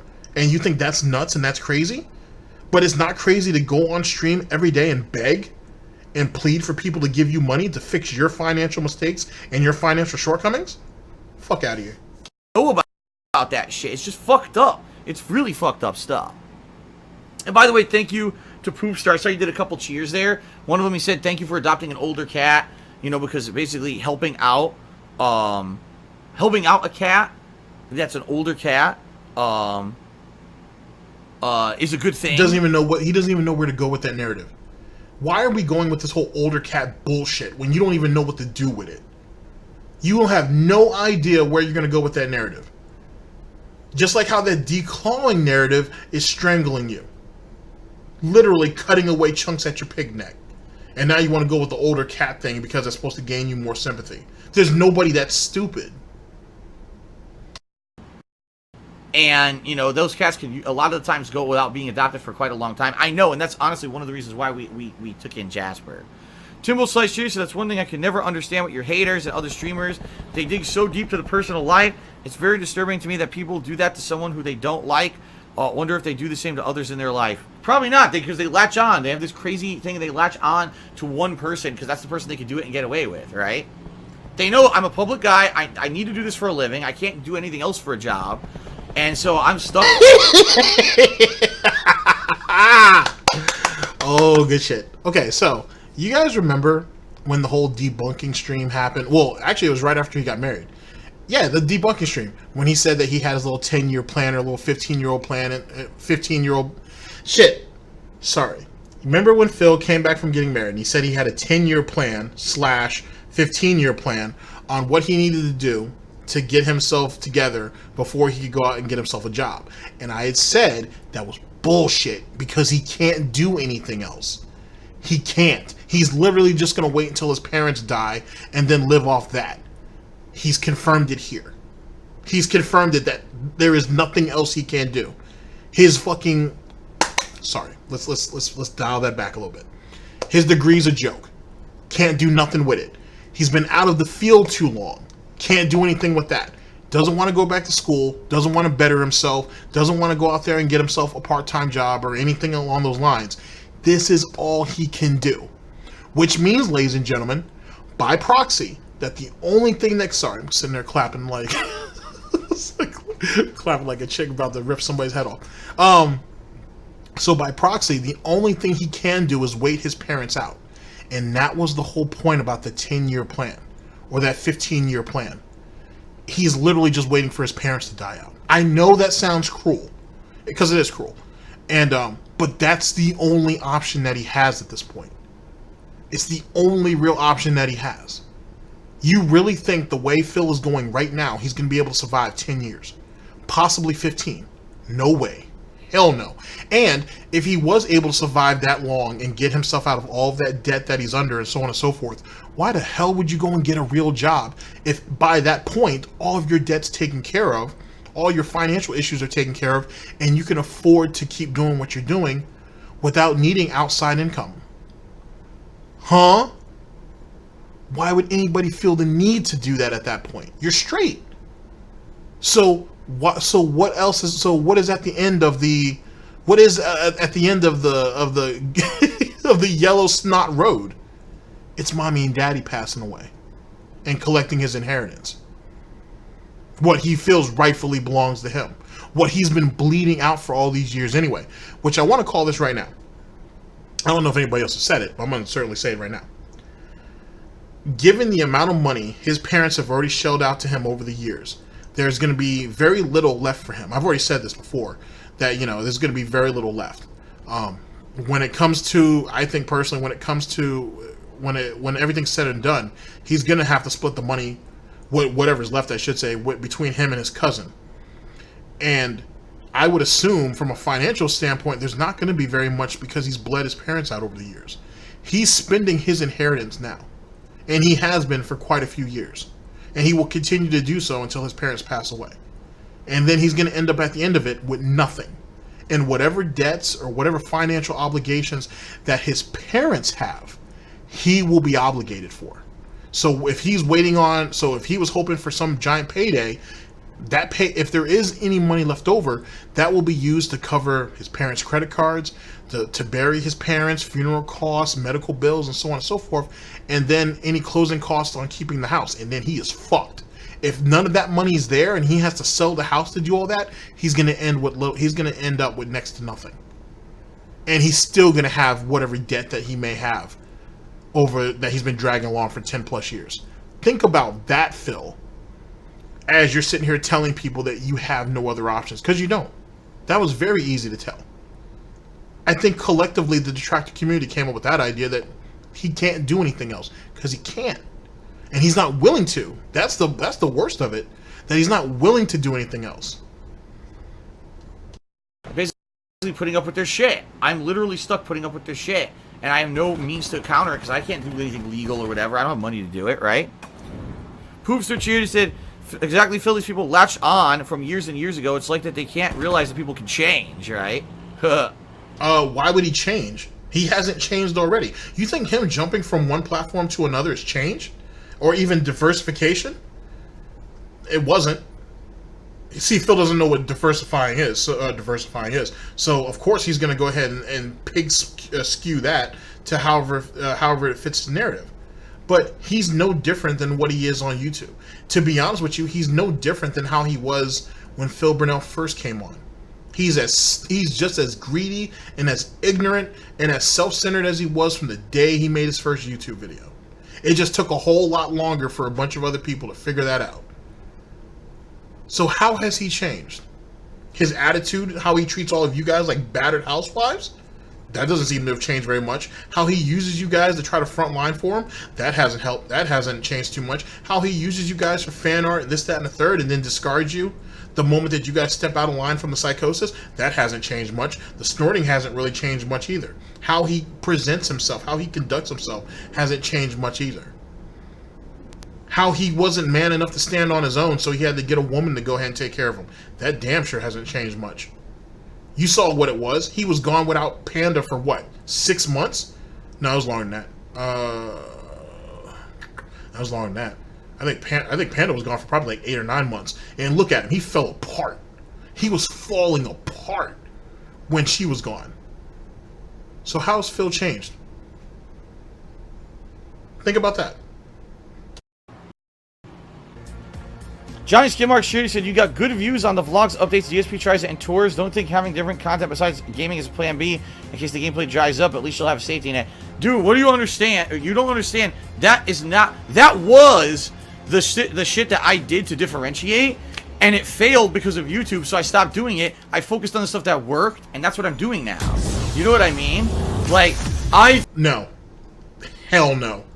The reason why he gave up on DSP Tries-Its, the reason why he gave up on some of the other things, is because they didn't pay out as much as he wanted them to, or he felt that they should have. Theoretically, when you look at Phil's views, and I'm sure someone else has gone into this much more extensively, but when you look at Phil's views on YouTube, it's a joke, especially given to the size of his channel. DSP Gaming, for all intents and purposes, is a dead channel. It's an absolutely dead channel.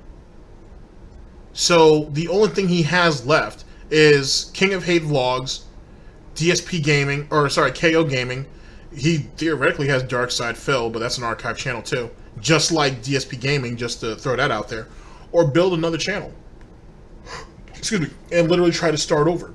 Those are his only options. YouTube as an option to him is pretty much dead.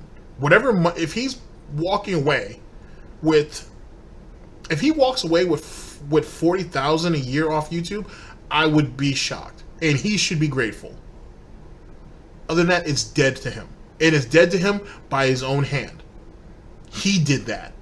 He didn't have to go to Machinima and sit there and bunny hop over all these different departments to try to get the president or the CEO or whoever the hell it was to sit there and try to address his one little fucking problem. He didn't have to do that.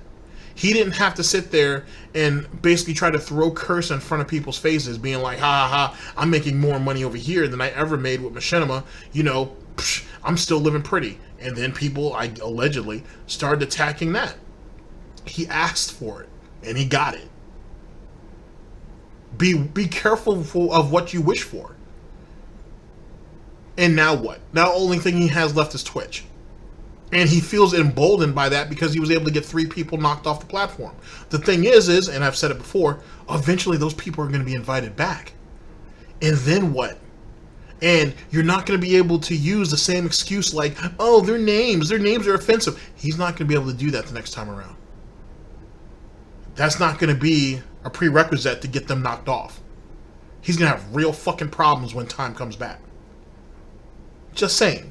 If they would let Brittany Venti back until she got banned again, or if they would let Ellis or not Light Bill, I'm sorry. If they would let Low Tier God back on before he got knocked off, you don't think they wouldn't let those 3 come back on under their original accounts eventually? Just saying. He screwed himself. He screwed him. That's the point. He screwed himself. That's what he's good at doing. You guys have all seen the flapping video. I was doing gameplay because that's what I want to do. That's what I've always wanted to do. before I ever did the vlogging. The vlogging was the thing I did to differentiate when everyone told me to differentiate years ago. I did it. It didn't pan out and work out. Sure, people liked it. That's not true. He's been doing, like I said, if you go back into the DSP lore and you go back to the old videos, he's been doing vlogging for a very long time. A super long time. The only reason, which I only found this out recently, I think actually Tevin was the one who delivered that hot take, is the only reason why pre-streams are a thing, and what I mean by being a thing, meaning that they're on YouTube with monetization on it, like the Etika situation, is because someone else, a long, long time ago, way back when Phil was just a greedy, slimy little piggy, well, he was heavy set, so fat, but little piggy, whatever, is someone else was basically taking his pre-streams, putting it on YouTube, and monetizing them. And eventually Phil ended up getting word, ended up getting their channel taken, basically eradicated, and then he started to monetize his own pre-streams. That's the only reason why that was a thing. If Phil never found out about that channel, Phil still would have never uploaded his pre-streams. So yet again, he's a reactionary type of individual. There is no innovation. There is no him stepping out into the great frontier as a trailblazer, if you will. He takes from what other people are already doing and tries to accumulate it into himself. The vlogging videos at first were pretty interesting. After a while, I guess they were interesting. I don't know, but I guess they were pretty interesting. But when the views started to drop, he wouldn't spend the time needed to kind of foster it and make it better. He wanted it. They were all low effort garbage in the first place. He wasn't willing to change. He wasn't willing to do better by it. And once he felt that he got all the money he wanted out of it, he gave up on it. It didn't fail. He failed. But YouTube ruined it all. So I stopped. Or he didn't fail. He quit, which is something that a Burnell apparently is very good at doing. Doing it. You know, why am I going to do DSP tries it when I make $4 on the video, but I end up spending... Look at that. That's ugly. When I make $4 on the video, but I end up spending $20 on the meal. You see what I mean? Now, I want you to think about this, because I've talked about this before. So, you see some of these DSP tries that you have, especially when Panda was around. There'd be, outside of what the items they were actually trying, Phil has said on multiple occasions, well, we didn't know we were going to like this, so we got multiple other items just in case, this, that, and the third. You find a lot of people who do that, to be honest. Just not on the level that Phil's does. Now, you really think a video that has 20,000 views on it, back in the day, by the way, back in the day, under Machinima, you really think a video that had 20,000 views only made him $4? Really? Really? He stopped doing that when he ended up going to Curse. That's kind of when DSP Tries just kind of died out. Which is funny because he said he was making more money on Curse than he did on Machinima. But yet he still ended up quitting it anyway. He actually quitted DSP Tries officially. Well, I think allegedly his last one was before Cat got there. But then he ended up doing the Nightmare Burger, and he did a couple other little things before he finally quit it all outright. So, and yet again, that's all Curse and then after Curse. So because he doesn't have an MCN to basically prop him up is the reason why he stopped. That doesn't have shit to do with YouTube. That's all on him, yet again. There's no point doing it anymore. And again, showing all the personal stuff just backfired and hurt me more than helped. So you think that that's diversity. It's not. That's not diversifying at all. Diversifying is, you know, diversifying would be doing something completely different from what I'm doing now, which eventually I'd like to do. Like I told you. That's not what diversifying is. Diversifying is branching out from what you're doing and creating multiple avenues that in turn can give you either give you multiple sources of revenue or give you multiple opportunities for experience, so on and so forth. That's what diversification is. Not you dropping one thing to go and do something else, idiot. Guys, I don't think I could live stream forever. I think eventually I'm going to have to change from doing this as my one job to eventually finding something else to do.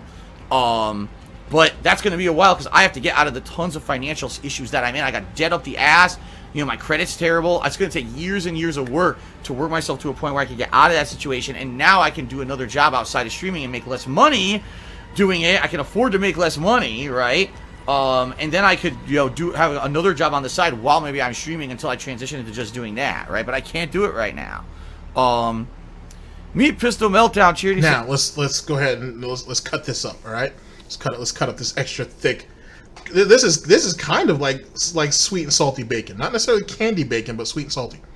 So I've got all this debt, I've got all these financial obligations, and so on and so forth. So I need to keep doing what I'm doing until I can alleviate those, and then take a low-paying job. His words, not mine. Take a low-paying job and work that while trying to do streaming on the side. Despite the fact that what he's doing now, air quotes, is what is what's supposed to get him out of the financial depression that he's in, so he can take a low-wage job and try to do both. Just go ahead. I'm gonna let you guys chew on that. I know most of you guys are gonna complain and say, "Hey, GTG, this is more fat than actual bacon." Sorry, we're still cutting. We're still cutting. Let's see. Oh, here we go. So Me Pistol Meltdown says the following. How creative does a person have to be to spin reality? The reality is Phil plays games. When he was younger, he made financial mistakes. Now he's paying for them and is upfront about it. I'd say that's about correct. That's about 100% correct. And I've been upfront. Phil's not paying for them, though. You're paying for them. That's the difference. About that, I fucked up. I did a lot of bad financial things behind the scenes that I shouldn't have done. That's the situation I'm in. I always depended. No. Did the original. This is where the spin comes into play. The spin comes into play is the reason why he's in the financial situation he's in is because of YouTube. Because YouTube fucked up. Then now it was YouTube, then Machinima, and then all these different entities, and now he's trying to be a man about it, which he's not, and trying to say I messed up when I was young, this, that, and the third. Now I really need you guys' help through crowdfunding. That's what the spin is. That's what the spin is, and I've laid it out to you very, very quickly. And I didn't even go in depth like I normally do, just because I wanted to be a point and shoot. Okay, Catherine has to be home in a little while, and I don't want to keep her away from her loving husband any longer than I need to. I thought I was going to make at least similar income to what I was making, and that was not the case because of things that YouTube did, because of things the trolls did, because of things that I did. I don't make that money anymore, and that's what fucked me over. Okay. Now, the second half of his cheer is he says, they turn it into this. Phil's a scam artist, swimming in money, driving expensive cars, and goes out to fancy dinners every night. These people need to write movie scripts. They should. I mean, seriously, they should be writing Well, movies. actually, I'm going to be honest with you, and I haven't even talked to James Lesser about this yet, but I'm probably going to. But I'm thinking that I'd like to talk to James the Lesser, Agent Proper, Declan Reed, about actually writing a book as it pertains to the life and times of DSP. As it pertains to each one of our own experiences with him, I should say. And to one large collaboration. I'm actually kind of thinking about that now. I'm going to have to give that some more thought. But I would definitely consider writing a book on him, though. For sure. At least what I've seen. I would consider doing that. A movie? No. If you guys have been keeping up, the Tevin movie is shaping up to be something amazing, apparently. So... I think I'll stick to writing a book. If I had, you know what I should do? I should talk to I should talk to a few artists and actually construct like a mural of all of Phil's failures and shit. Yeah, that would be dope. I have to write that down. Scripts at this point with the stuff that they're saying, right? Another troll tip, and then supposedly a tip from... And here's the funny part, too, if you really think about it.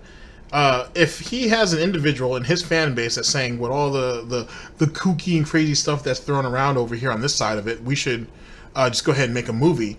Think about that, Phil. That the detractors can make your life far more interesting and engaging than you can, allegedly, sitting there playing games and being an interactive streamer.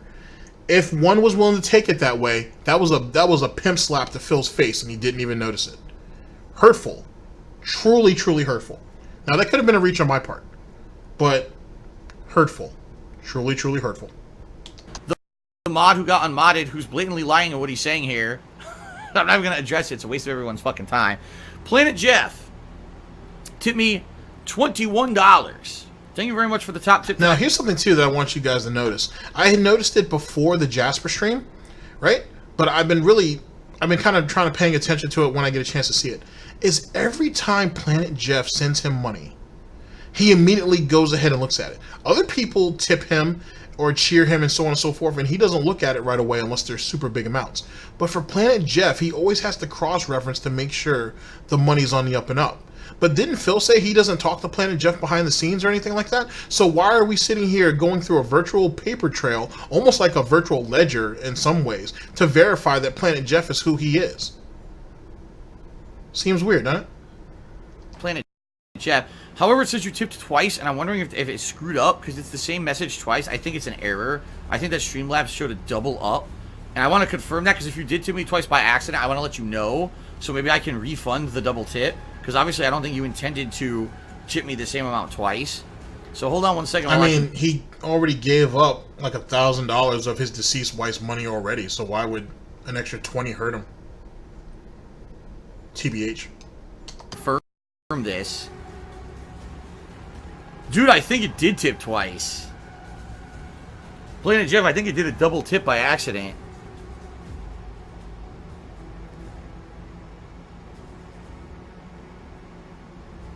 According to this. And even though this is the circumstance of him doing it, it's not the first time he's cross-referenced or checked a Planet Jeff tip, which just seems really awkward on why he would feel the need to do so. It did do a double tip. So, Jeff, if you're okay with that, you know, let me know. If you're not, I will refund you. And how would he have known that? I mean, I guess he would have seen the double tip come up, but then wouldn't Jeff have seen it too? And he really didn't give Jeff a chance to kind of, I don't know, like address it. So that's a weird flex. Like you care about your pay piggy so much that you want to refund him his $20 back, which he probably wouldn't take anyway. How many times have people double tipped small or large amounts, but really more small amounts, and they were just like, let it go? I mean, let's be honest, Phil. Let's go back on a little DSP lore for a minute. When Phil was asked to play a game on VR, I can't remember what the game was, but he was asked to play a game on a PlayStation VR. The guy sends him like $50, and Phil's like, "Hey man, I really appreciate you tipping me this $50, but I really don't have an interest." No, well, sorry, let me paint the picture. Okay, so Phil said he was interested in playing such and such game for PSVR, but he didn't have the money for it. Someone comes through and says, "Here's the money for it," and so this way you can review it to see if other people really want to play it. He says, "Hey man, I appreciate the tip, but you really I'm going to paraphrase here for a minute. Basically, you don't have a right to tell me what to do with the tips. The tips are my tips, and I do whatever I want with them. I appreciate you wanting me to spend the money on this game, but I really don't want to get that game because I have other obligations." Asshole move on his part. The chat started getting on his ass, and we're starting to get ready to get the knives ready to cut up that pork butt. Then the guy tips him again another $50 and says, "All right, Phil, don't worry about it. I just thought, you know, this would be a good opportunity for you to do such and such, yada, yada, yada." Phil, at this point, is backed into a corner and is like, "Well, hey, man, I'll refund you your initial 50 because, you know, I don't want to seem like I misled you or anything like that, so on and so forth." The guy tips an additional $50 and says, "Hey, man, don't worry about it. You know, keep it for whatever." So this kind of gives you, yet again, an idea of what this asshole does and what some of these other pay piggies are willing to do to appease him. I know someone remembers that situation. Duplicate tip, because it's he says same tips for $21, but and with the same message, but there's two different transaction IDs. So I think that maybe PayPal errored out or something. I don't know what the hell happened, man.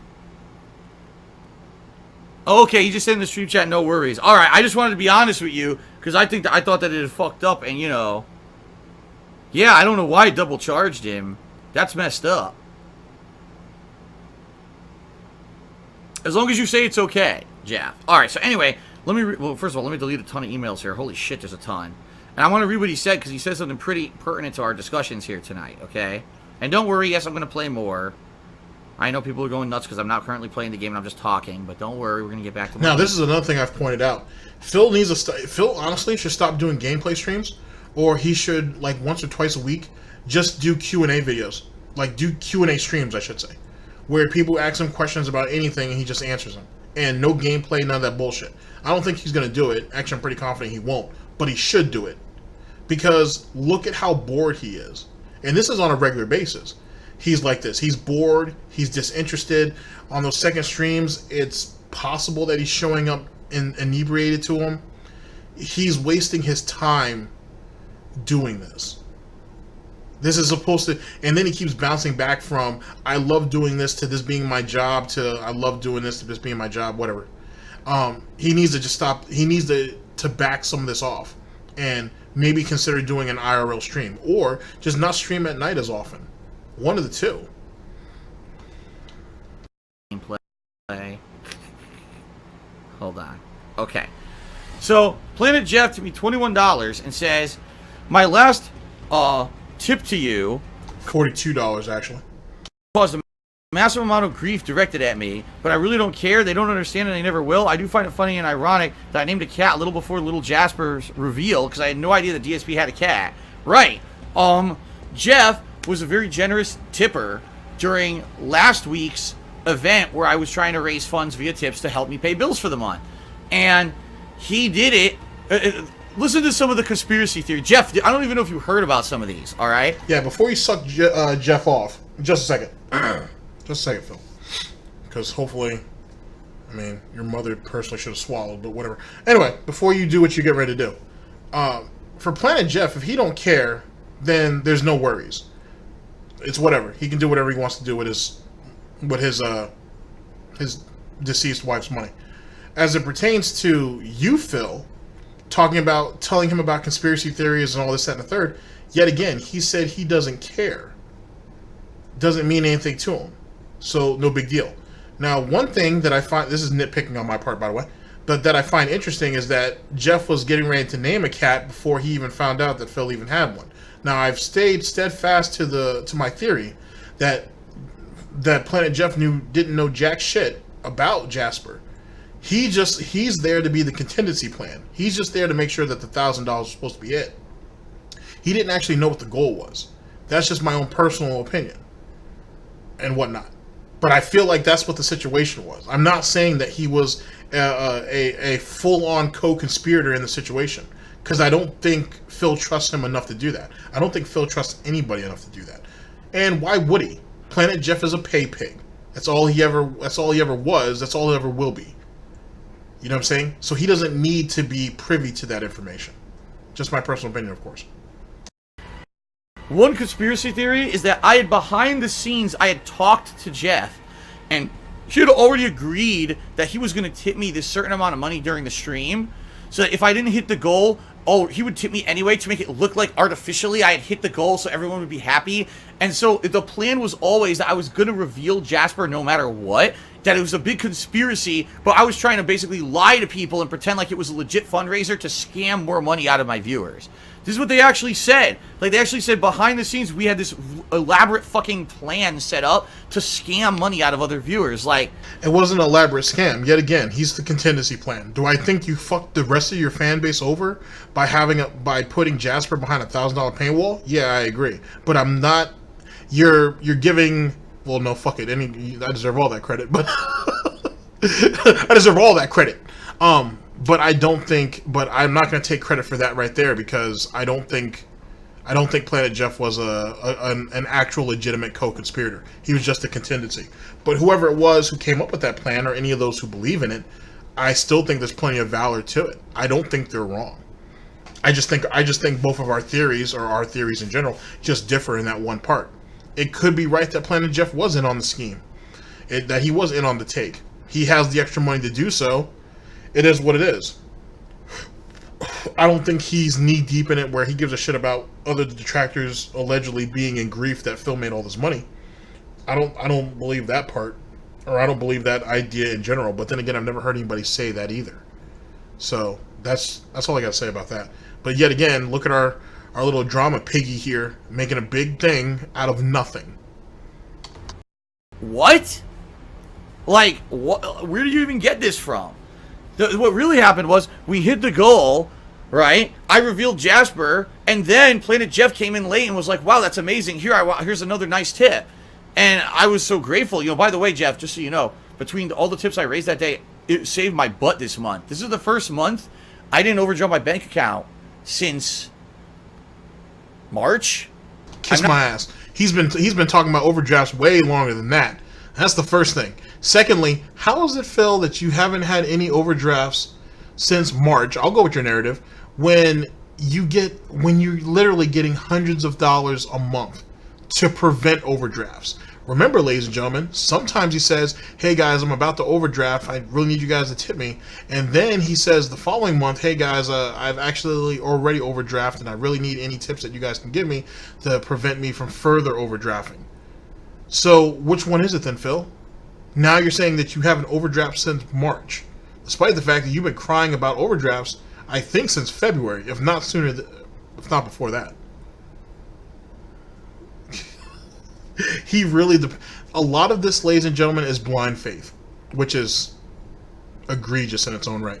But a lot of this is blind faith, and a lot of this is just hoping that people don't listen to what he has to say on a day-to-day basis.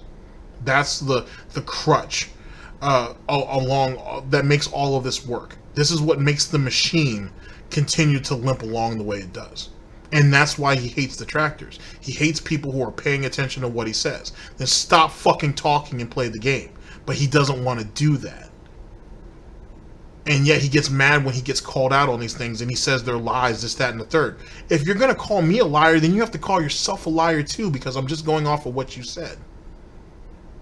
And a theory is a theory. Not necessarily a Theo theory, but a theory is a theory. So you can't even take shots at that. See how that works, Pumpkin? Not even kidding. This is the first month I didn't overdraw my bank account because of the people who came in and were very supportive. So that was amazing. Thank you for that. So you need an additional $2,500 on top of everything else that you beg for each month, on top of what YouTube and Twitch respectfully pay you each month to keep you from overdrafting? Think about it, ladies and gentlemen. How much that actually helped. Okay. And here you go. Here's a moron. This guy. There's a conspiracy nut in the stream chat saying I did talk to him. Listen to how spazzed out he's about to get. Listen to this. Honest people don't act like this. And the streams that this was my evil plan all along. They think this. They're that nuts. I don't have any contact with Jeff outside of the streams. I don't. What are you talking about? Yes, Jeff is really my secret friend, and he funnels fake money to me behind the scenes. Like, what on earth? He's not your secret friend. You don't have friends. But do I think he's someone that you reach out to and whatnot when you need additional help? Yeah, I think so. You want to know why that is, Phil? Because you have a pattern of doing that. We think you did that with King Tut. You certainly tried to do that with Emailgate, where you were trying to, when Liquid Phil tried to offer you $9,000 behind the scenes, that whole situation with the alleged PC sponsorship, the whole situation with the person who tried to buy all those statues from you, that you were taking hidden pictures, or not hidden, but you were taking pictures after hours, so on and so forth. You can't tell me that Phil doesn't have contact with some of these pay pigs behind the scenes, because he shows a pattern of it. And to be honest with you, with all of those different events that happened through email to get him to do all these things, I wouldn't say secret, but all these things behind the scenes, yeah? That proves it. That proves that he's willing to jump through hoops, as long as it's not in public, to get his way financially. Because it doesn't benefit anybody else but him. Earth is going out. What? But anyway, play the chat. Yeah, I appreciate the tip. First of all, you're the top tipper of the night. Let me get you up on the leaderboard for that $21 tip. It's $42, by the way. And incidentally, it did it twice. So really, that's $42 in tips. So we're actually up to $96 in tips right now, which is amazing. Thanks, everybody. It's crazy, Jeff, and I apologize publicly, and I'll say this to you, Jeff, and to everyone. Anyone who contributes to me, I'm really sorry that these... It's $42, Phil, so really, Planet Jeff should have a 42 next to his name, not a 21. Just saying. Or at least 21 times 2. Fuckheads come after you guys. I don't know what I can do about that, you know what I mean? Like, I do what I can to try to protect you and make sure that information doesn't get out when you guys contribute. FYI, you know, I've taken steps and things so that private information usually won't get out. Oh, you mean the reason why, is that the reason why we don't have a tip leader, like we have a cheerleader for the week? Is that you taking steps, Phil? what I'm saying? That's why you had to wipe away that $1,100 behind the scenes after Tevin revealed it. That's what that was. That's what we're doing. Taking steps, right, to protect your pay piggies, right? Is that what we're doing? Can't even protect yourself. Can't protect your wife. Inept in so many ways that you couldn't even protect Jasper, but you want to protect random people who give you large sums of money. Wow. Get your priorities together, man. There's a reason why you share, Catherine. People who do these kind of contributions, and I'm so appreciative of them because they help me. And I'm really sorry that these scumbags are so messed up in the head that they do that stuff and go after people who contribute to me. On the flip side of it, I don't think these people realize that because they do that, it motivates people to contribute, because they realize, man, Phil gets fucked with so hard, right? That I want him to succeed. So when you there are some people like me. I'm one of these people. When I get told, so now we're gonna change the narrative, right? And we're gonna shape it to, hey guys, these people are so fucked up in the head, and they so don't want me to succeed that you guys should keep giving me money so I can continue to succeed. That's what we're going with. That's what the ebb and flow is now. Holy shit. This is so bad. Oh shit. This is like weaponizing autism or some shit. Fucking crazy, dude. The fuck? And nobody over there is gonna bat an eye to it. Well, some of them will, but they'll get banned. That lean in manual. You can't do something, right? I now make it my goal to prove to them that I can do it. Okay, prove to me that you can do something that you can't do. Please your wife. Be a decent human being. Actually run a business and run it effectively. Be a better streamer. Be a better fucking YouTuber. How about be a better fucking person? You want to go in any of those things? And that's just me just starting off. That's just me just starting off. There's my personal challenge to you. And you won't do it because I've seen you fail at all of that for at least the last 2 years that I've been doing this. I've certainly listened to other people who I'm fans of for much longer who have also gone over all of your failures and ineptitudes. You ain't proven shit to nobody. Failure is your bedmate, and just live with it. Deal with it. Everybody else has already. You can't achieve this. I'll do it. So, you shouldn't contribute to Phil because really, you're gonna get a first place finish at EVO, or we're gonna still go with that whole sentiment of being the #1 ranked Super Turbo player, and that's it, and take that 4th place finish, because they do still conduct side tournaments of Super Turbo at EVO, right, Phil? You know that's a thing. It could happen.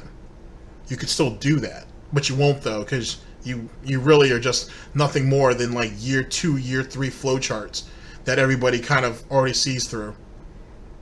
You can beat the average scrub. You might even be able to beat most regular players. But everybody who kind of keeps going above that, they tear you up all day. Or they toy with you. And that's been proven multiple times. So you strive to be better. You strive to do things that people say you can't do. Sure. Even the devil has to lie to himself every once in a while. Because this, and you look at it, you're like, well, I know none of that is true about Phil. I like Phil. I'm going to contribute anyway. Now you harass me about it. Well, I'm going to come back and contribute again because you harassed me about it because I want to stick it to you. And I don't think the trolls realize that. That if anything, if the trolls left me alone, it might actually have a worse effect. You know what I mean? Oh boy. Okay, so actually, I kind of felt like Shane on what was that guy's name? Shane Humberg or whatever the hell his name is. The dude who went on the Nick Rekieta shit and thought he was doing some real stuff and he wasn't. He fucking had drinking soy milk and had his shoe on the cutting board and whatever. I don't know. Whatever. Anyway, most people might not even get that reference, but most of you will. All right. If people left me alone, I would do better. I mean, I would do worse than I'm actually doing. Phil, who are you fooling? You had a narrative already. All you had to do was stick to it. If these haters left me alone, they would probably find out that I would actually be in a worse situation than I am at current. But see, you know that's not the truth. If those haters left you alone, then you could go ahead and spin whatever narrative you want, and if there's nobody there to actually call you out, excuse me, except for the few brave souls in the chat who are going to get that lean-in manual ban either which way, you would actually be in a better position. That's how it's supposed to go. And you fucked that up. So how is it that a brain-dead detractor like myself can catch all of that and actually put it back out the way it was supposed to be, and I've only heard it once. How does that work, dude? How does that work? And here's the thing. You're actually going against your own narrative in a lot of ways, because if the detractors stopped, you die out. You've kind of already said that. You're going to die out. So in truth, you're admitting that you need the detractors. You need the trolls and all that shit. So why would you want it to stop? What sense does that make? Like what sense does that make, dude? Come on, bro. Like, seriously. Okay? This isn't one of these situations where you have to explain your erectile dysfunction to Catherine. That's not what this is. Let's be real with us. Okay? Just be on the up and up. Okay? Let's be honest. It's a symbiotic type relationship. You say stupid shit because you're stupid shit. We make fun of it. People run over to you for sympathy. Now, let's go ahead and flip this another way, Phil. Let's flip it another way. Because this is where the fun part comes to play. Here's where the meta of this game gets to. Phil, if I keep shitting on you, and if I was one to go ahead and shit on the people who contribute to you, which by proxy would cause them to give you more money, then theoretically, I'm still winning. Because you're only going to win in the short term because those people are going to give you all the money they can to try to prove some stupid-ass narrative that doesn't mean shit to me anyway. In the long run, they're going to eventually run out, or they're going to prioritize what's actually important to them and what isn't. So then another pay piggy, another pawn, if you will, is knocked off the board. I just keep doing that until you run out of pawns. The community at large does that until you run out of pawns. And then we start going through with all the other members on the chessboard. All the other pieces. You ever thought about that? You never thought about taking that into consideration at all? There's a domino effect to all of this. Jesus Christ, even Brightside Viking for a little while went broke. So what makes you think nobody else? Well, he ain't go broke, but he couldn't give as much as he used to. So who's to say that wouldn't happen to everybody else? That's what happens when you don't think, man. That's what happens when you have to be a reactive bitch. Don't take a little bit of time to think about what you're saying. Like, but they're that dumb that they think that harassing constantly is somehow going to hurt. Well, I've been here for 11 fucking years. 11 years. I'm not going anywhere. There's nothing that trolls could do that will ever knock me off the internet and not allow me to do what I love. No one's knocking you off the internet. So we can go ahead and quit that right now. If you get knocked off of any platform, it'll be on your own accord. No one else's. So you can keep that accolade to yourself. I've been gone a long time ago. Okay? This is what I mean. They're so dumb. They don't get that. Right? So thank you very much, Planet Jeff, for sticking with it. Thank you for putting up with the abuse that you do. I know when you contribute. I know it exists. I'm really sorry about that. Oh, let's see here. Now, here's another thing that he's not thinking of, but since, like everything else, somebody has to do it for him. You are a fucking idiot for sitting there and spotlighting Planet Jeff and all the abuse that he goes through and all the alleged torment that we're like. This is fucking like the Goutopian Inquisition or some shit. You sitting here and telling people that this is all the bullshit that Planet Jeff goes through and you spotlighting it. Do you not realize that just makes other people a bit more? It could be. Let me reword that. That could be a deterrent to some of the other people who'd want to contribute to you. Did you not really realize that? Now, granted, they have the option of doing it behind the scenes, which is something that Phil allegedly said that he didn't want happen anymore, but it is happening. But you do realize that what you said is more of a deterrent than anything else. It's a deficit, is the word I'm looking for. I'm sorry. It's a deficit, what you just said. That doesn't help anything. It doesn't help anything at all. Planet Jeff acts like he said he don't care, but it's obvious that he didn't want that. So now, a potential pay pig is going to look at the situation and be like, well, fuck, man, I don't want to go through that. I don't want that type of shit just to help this dumbass out. That's not really worth it. And that's why there's no whales. And that's why the pay piggies are slowly but surely drying up. Because, yet again, he don't think when he talk. You're supposed to be strategic about all this. If you knew ladies and gentlemen, let's go by Phil's narrative. If every little thing that he says is under a microscope, yeah, wouldn't you be a bit more careful about what you say, knowing that any little bit can be used against you? I don't know. Maybe it's just me.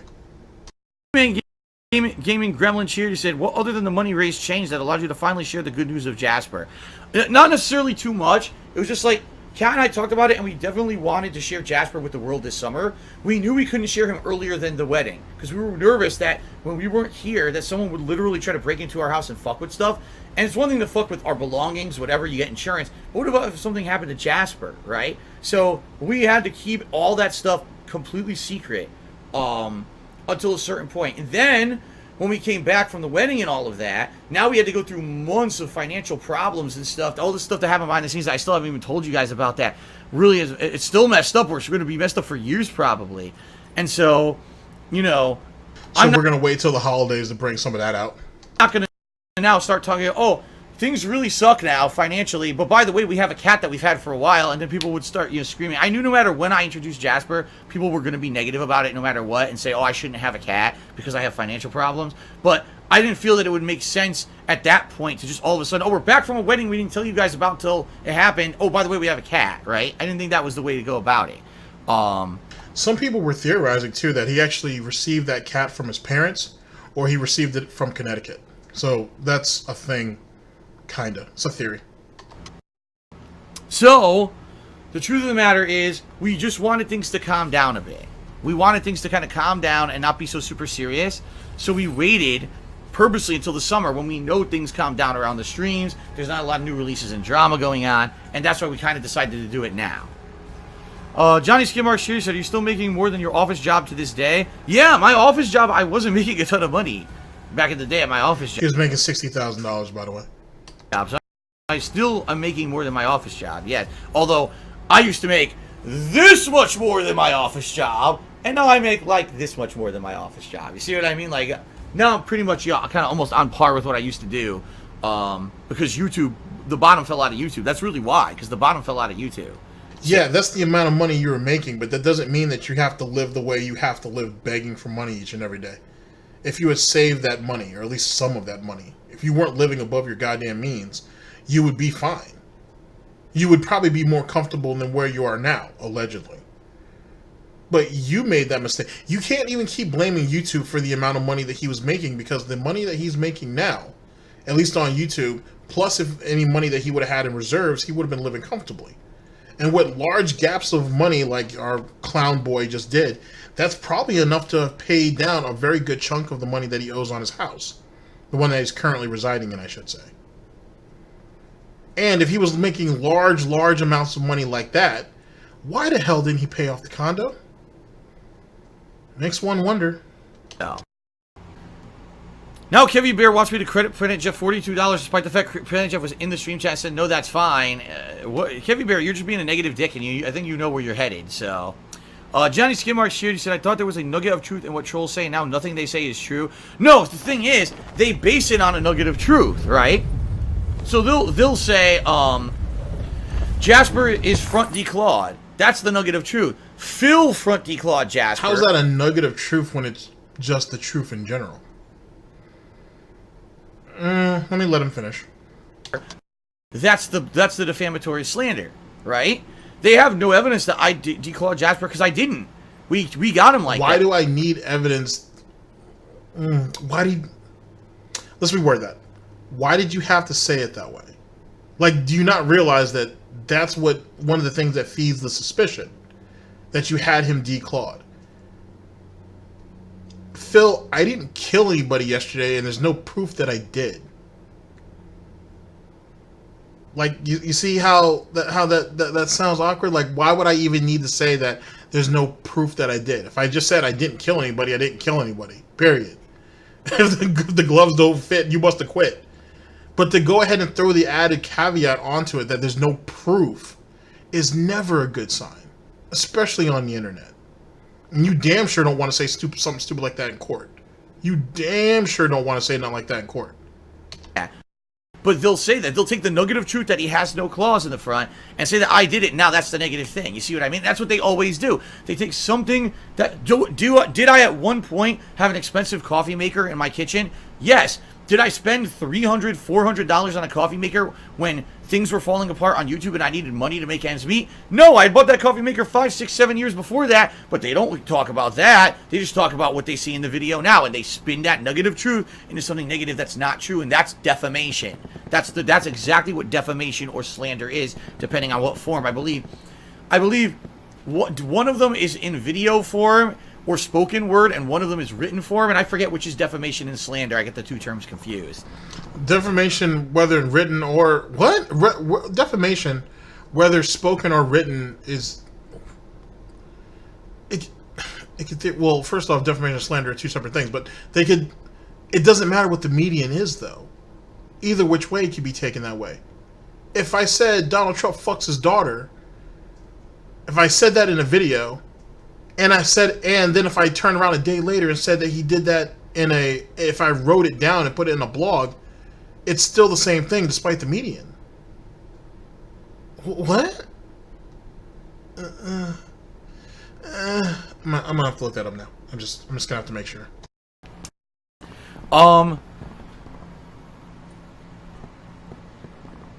Here we go again. This dude doing strings that 100% cheer with conspiracy theory nonsense. Literal conspiracy theory nonsense. Let's take things that happen during the stream and somehow spin them into, oh, this is evidence of something, when it's evidence of nothing. It's your crazy conspiracy theory. You see what I mean? They do this all the time. So what we're going to do is we're going to try to take a million factors and cram them together into this one really confusing ball of truth that proves that something happened and didn't happen. You are nuts. If this is what you do at your time, you're nuts. You'll probably think a million crazy things happen.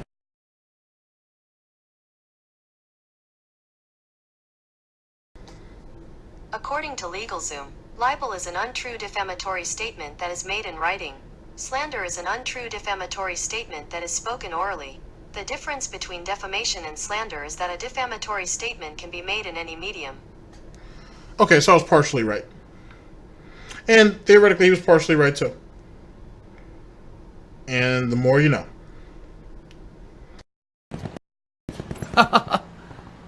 Oh my god. It's only drama if people turn it into drama. You know what I mean? Like, for me to be honest and answer your question honestly and tell you the full story behind something, I think that's, like, something interesting and revealing, and me being honest with you, but then people just say, oh, it's drama because he lied. Like, but you have no evidence that I lied. I said this the other day, and I'll say it again. At least in the United States, I don't know how it is in other countries, at least in a court of law, you're innocent until proven guilty. If someone accuses you of something, alright, you don't even have to prove you're innocent. You just have to prove that there's a reasonable doubt that you didn't do it, right? That's how the American legal system works. So, you know, you could very well... He makes an interesting point, too. So, like I said, you're innocent until proven guilty, but if they can lock you up until... they can lock you up until your court case happens, in most situations, under the pretense that you would be considered a flight risk. Just throwing it out there. Always found that to be interesting. I'm innocent until proven guilty, but yet I'm in jail. And I can't leave whenever I want. Huh. Alright.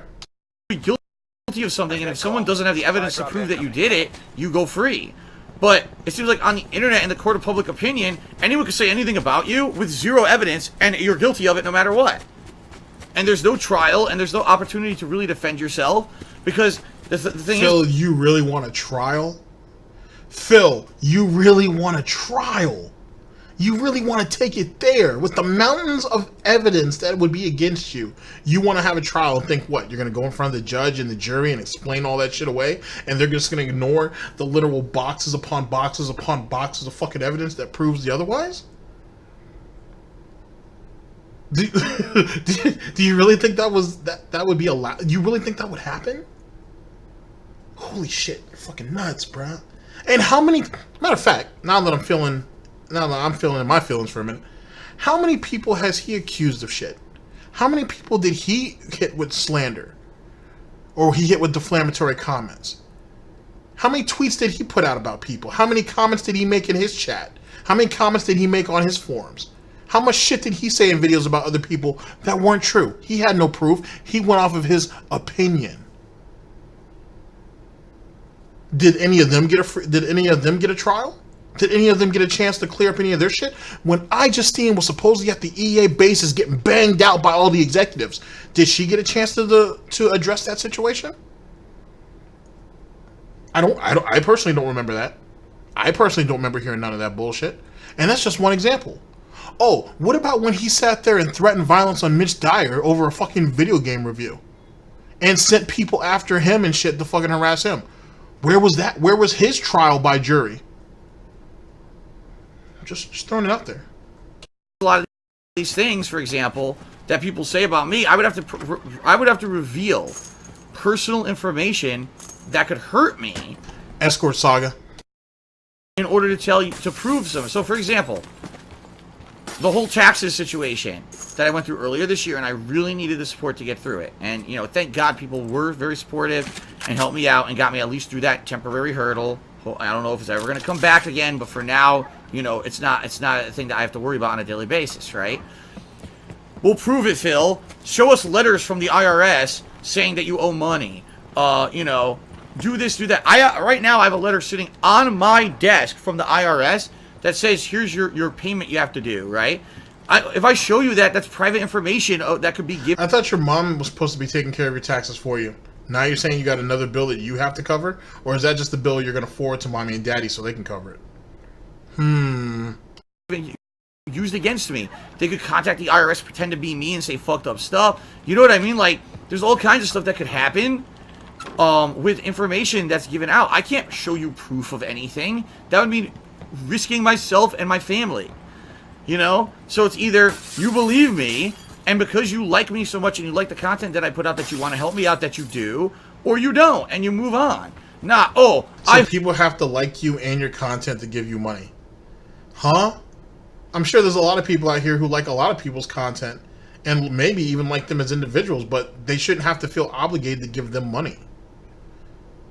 You, in a lot of ways, put it out there or spin the narrative that they need to give you money or you're not going to be around anymore. Hence the reason why, ladies and gentlemen, people who like him and like his content, they have to be invested in him to, in turn, further invest in him or into him. Oh boy. Harass the fuck out of Phil and make a bunch of defamatory, slanderous videos about him, saying that everything he's ever said was a lie. You know, because I just don't like him and I think he's lying. Like, normal people don't do that. Normal people do not do that shit. You know, normal people just move on. These obsessed, fucked up people are the ones who are ruining my life, you know? It's pretty screwed up. So let's see here. Yet again, ladies and gentlemen, I think it's been well established that Phil Burnell can talk shit about anybody else he wants, but if it's done back to him, it's problematic, and it's harassment. I'm surprised he hasn't come out and just outright called it terrorism. The contributions came in. There was one here. There was one tip here from someone saying they wanted a serious question. Why did I adopt? Oh, Jasper left. He said, why did I adopt a cat if I had issues with taxes and stuff that I knew was coming up? I didn't even know if I was going to be able to keep my house. Do you want an honest answer? Because things were so messed up with our life. Our life was so stressed out. We didn't know. At that time, we didn't know if we were going to be able to keep this house. We didn't know if we were going to be able to pay now, bills. I want you to, as we're listening to this narrative, we're in such financial straits that we weren't sure if we were going to keep a house, so that prevented us from getting a cat. Think about that. We didn't know what was going to happen with taxes. Nothing.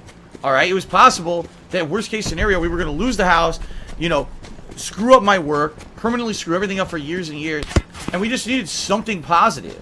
We needed something positive in our lives. You do realize, Phil, that permanent means permanent, not permanent for years and years and years. Permanent is it's kind of definitive. It's you know, end all be all type shit.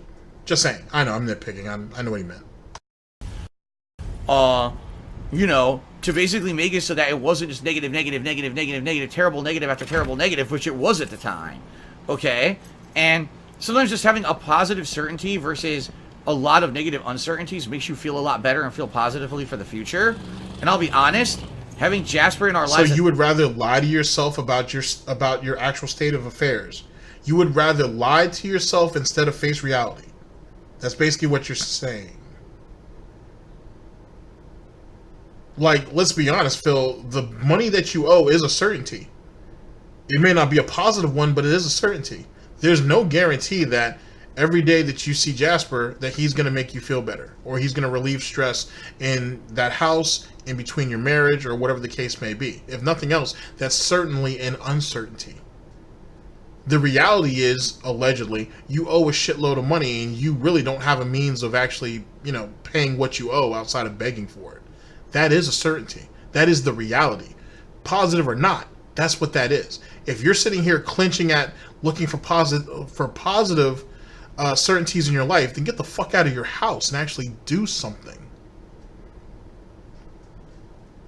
Instead of waiting for a handout. Just saying. That time did help a tremendous amount. And you might say, oh, well, at that point, what would have happened if you lost your house? We would have had to find an apartment. It would have been much smaller than where we live now. It wouldn't have been anywhere nice to what we have. And yeah, it would have been a downgrade and probably would have negatively affected a lot of things. Well, how much of a nice place do you expect do you think you deserve to have, Phil? I mean, let's be honest. You take whatever you can get and then you work your way back into position. And that's not going to be from the nicest spot possible. Sorry. I mean, your parents live in the fucking hood, allegedly. So, I guess you kind of know what it's like from starting from the bottom, right? You think that if you drop a couple of rungs from the top, you should still be in a nice place? And barely have to work for it? Fuck out of here. Including Jasper. But, I talked to my parents about it. And they were like, well, if that's a situation, either we can help you take care of him or if we need to take him in or whatever. It wasn't like we had no plan. You know what I mean? It wasn't like we're so dumb that we didn't think about it or anything. We had things that we had talked about and plans that we had made. But a plan is nothing more than a list of things that probably won't ever get done. As it pertains to what was the definitive answer is mom and dad were going to take care of everything. He basically admitted it. Ultimately, we didn't want to, we definitely didn't want to, oh, here you are. You were behind the couch the whole time. Here he is. We didn't want to lose the house or whatever and then end up being in a situation where so many horrible things could happen. You know what I mean? Johnny Skimmark here said, do you think you were more private with your relationship with your ex, how you are with Kat, that things would have worked out? No, and I'll tell you why. Just being very upfront, we had too many differences. Like, we had a...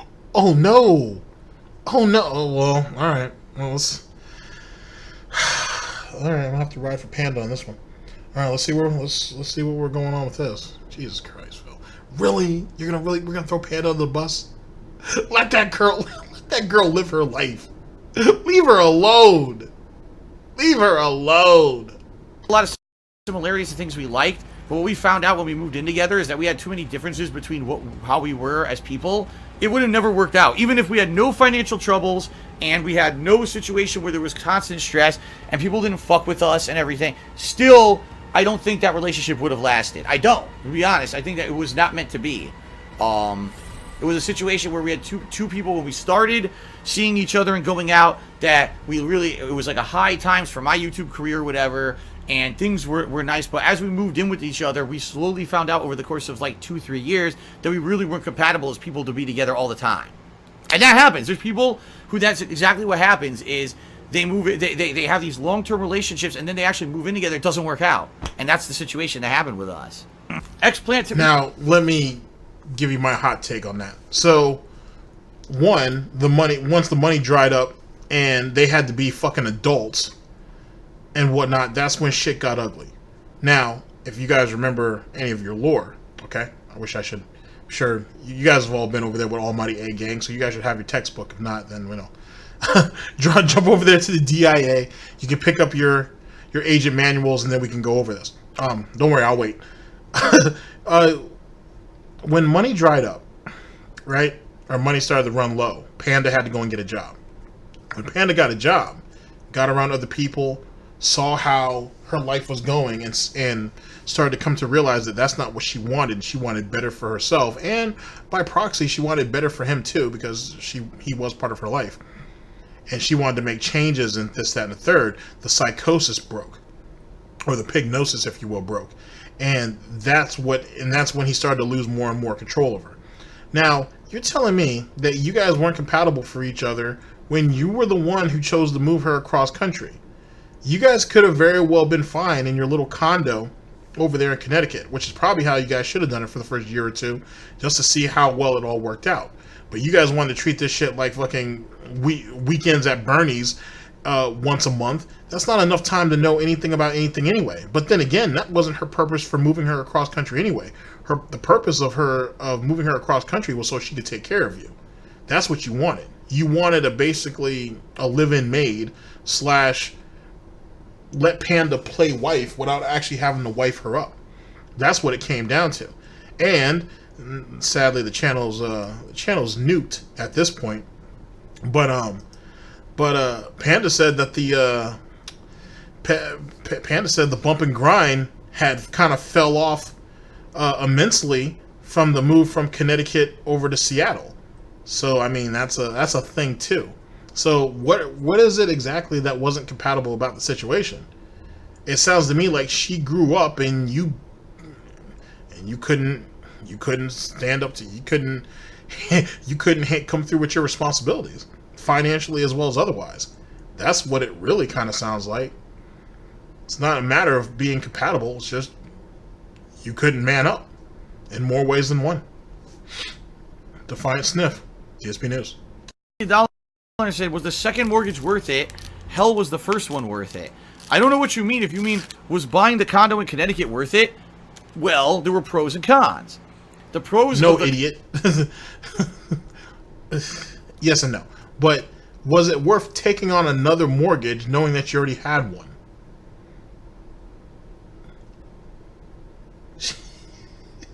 Jesus Christ. The condo in Connecticut is that I was able to start my YouTube career, because if I still lived in my parents' fucking house, there was no way I would have been able to do videos for YouTube. So look at that's not the reason why you got the condo, though. You said you got the condo so you could be closer to your helicopter job. Now it's about your YouTube career? Oh boy. Oh boy. The positives that have come out of being able to do YouTube, right? The negatives is, financially, it ruined me, because that's a condo that's worth absolutely nothing. I owe way more on it than... I think at this point, I owe almost twice as much on it than what it's worth.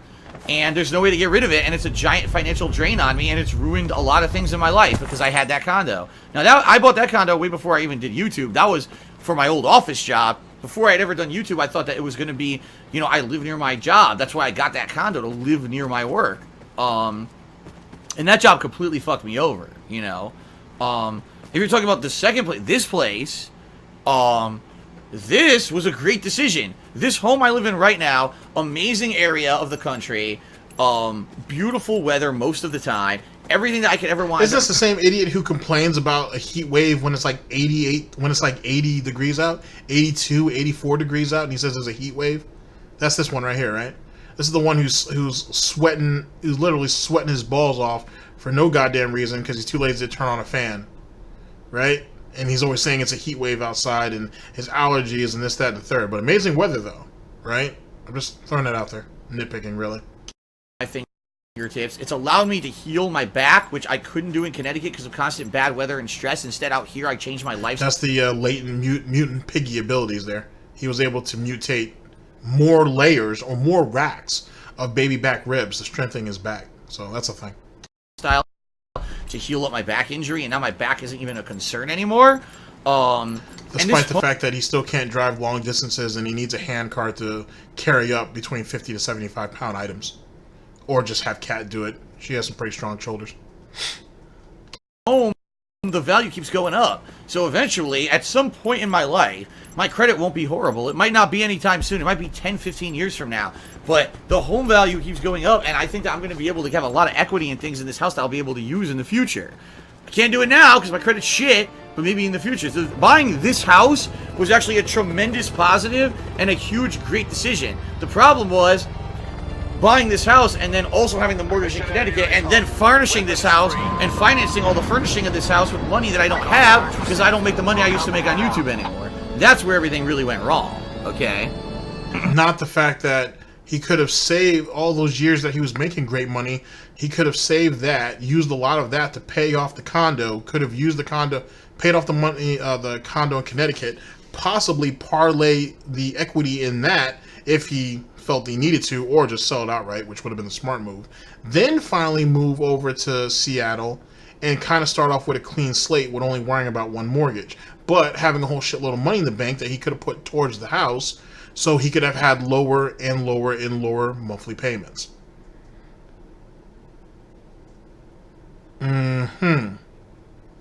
Okay. But of course, that's not what you want to hear. What you want to hear from me is, oh no, it was a terrible decision to move here. It wasn't. This was the best. Actually, it was. In a, it's in an old. I can't even remember what video it's in now. I know that Tevin talked about it. That while he was trying to make the move from Connecticut to Washington, he had to go to like 3 different banks until one of them finally approved him. That right there, after going to the second bank and getting turned down, that should have been enough for him to come to the realization that, you know what, I probably shouldn't do this right now. If you had to get turned down by 2 banks, right, to get a loan for a house, maybe you should come to the realization that maybe I shouldn't do this right now. It's funny how somebody will tell him something once and he'll never do it again. But the bank's like, hey man, you're not exactly in the best position to do that. You should wait a couple years. Oh no, fuck that, I'm going to another bank. It's amazing how that works. Decision of my life. One of the best decisions of my life, I would say. Not the best decision of my life. That's kind of ultimate. But one of the best decisions ever was to get the fuck out of Connecticut and come here. If I were still living in Connecticut right now, financially I might be in a better position, but I would hate my fucking life. I'm just being honest. I would hate it. I would absolutely. How would you have financially been in a better condition and a better situation with your declining income, and you said the taxes over there were literally raking you across the coals? Come on, Phil. Keep up with the narrative, brother. Keep up with the narrative. In my life, and I hated every moment I was there. That was not the place for me. I couldn't even do anything with YouTube and streaming like I wanted to there because of limitations with the internet and everything. Like everything there was miserable. I could not wait to get the fuck out of Connecticut. My whole time I was there, I was like, man, YouTube's great, but I can't wait to get the fuck out of here. And once I did, it was like so much better, you know? Johnny Skidmark cheers said, apart from them certificating you and firing you afterwards, how did the airplane place fuck you over? Well, basically, they had me doing work that I wasn't being paid for. They told me, they promised me, that if no one promised him shit. I can almost guarantee you that, but let him finish. I went to these special classes, got this extra certification, worked extra hours, did extra work, that they were eventually going to give me a job in that continuous improvement work, and it would be more money and a promotion, and they would probably move me out of the building where I was working to do this work in other places of the company, okay? That was the promise that was basically made to me. And that's why I bought the condo that I bought in Connecticut, because I told them, all right, well, I'm going to be more serious about it. What I need to do is... So wait a second. So you weren't serious about your job up to that point? And how long were you at that job too, Phil? 5 years? And that happened to you after only a year?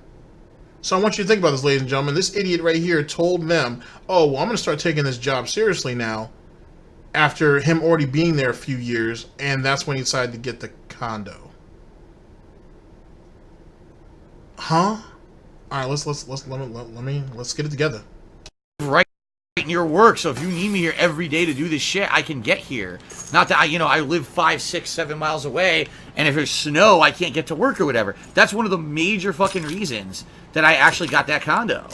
Was to be closer to work and to be one of their most loyal and dedicated employees, which I was.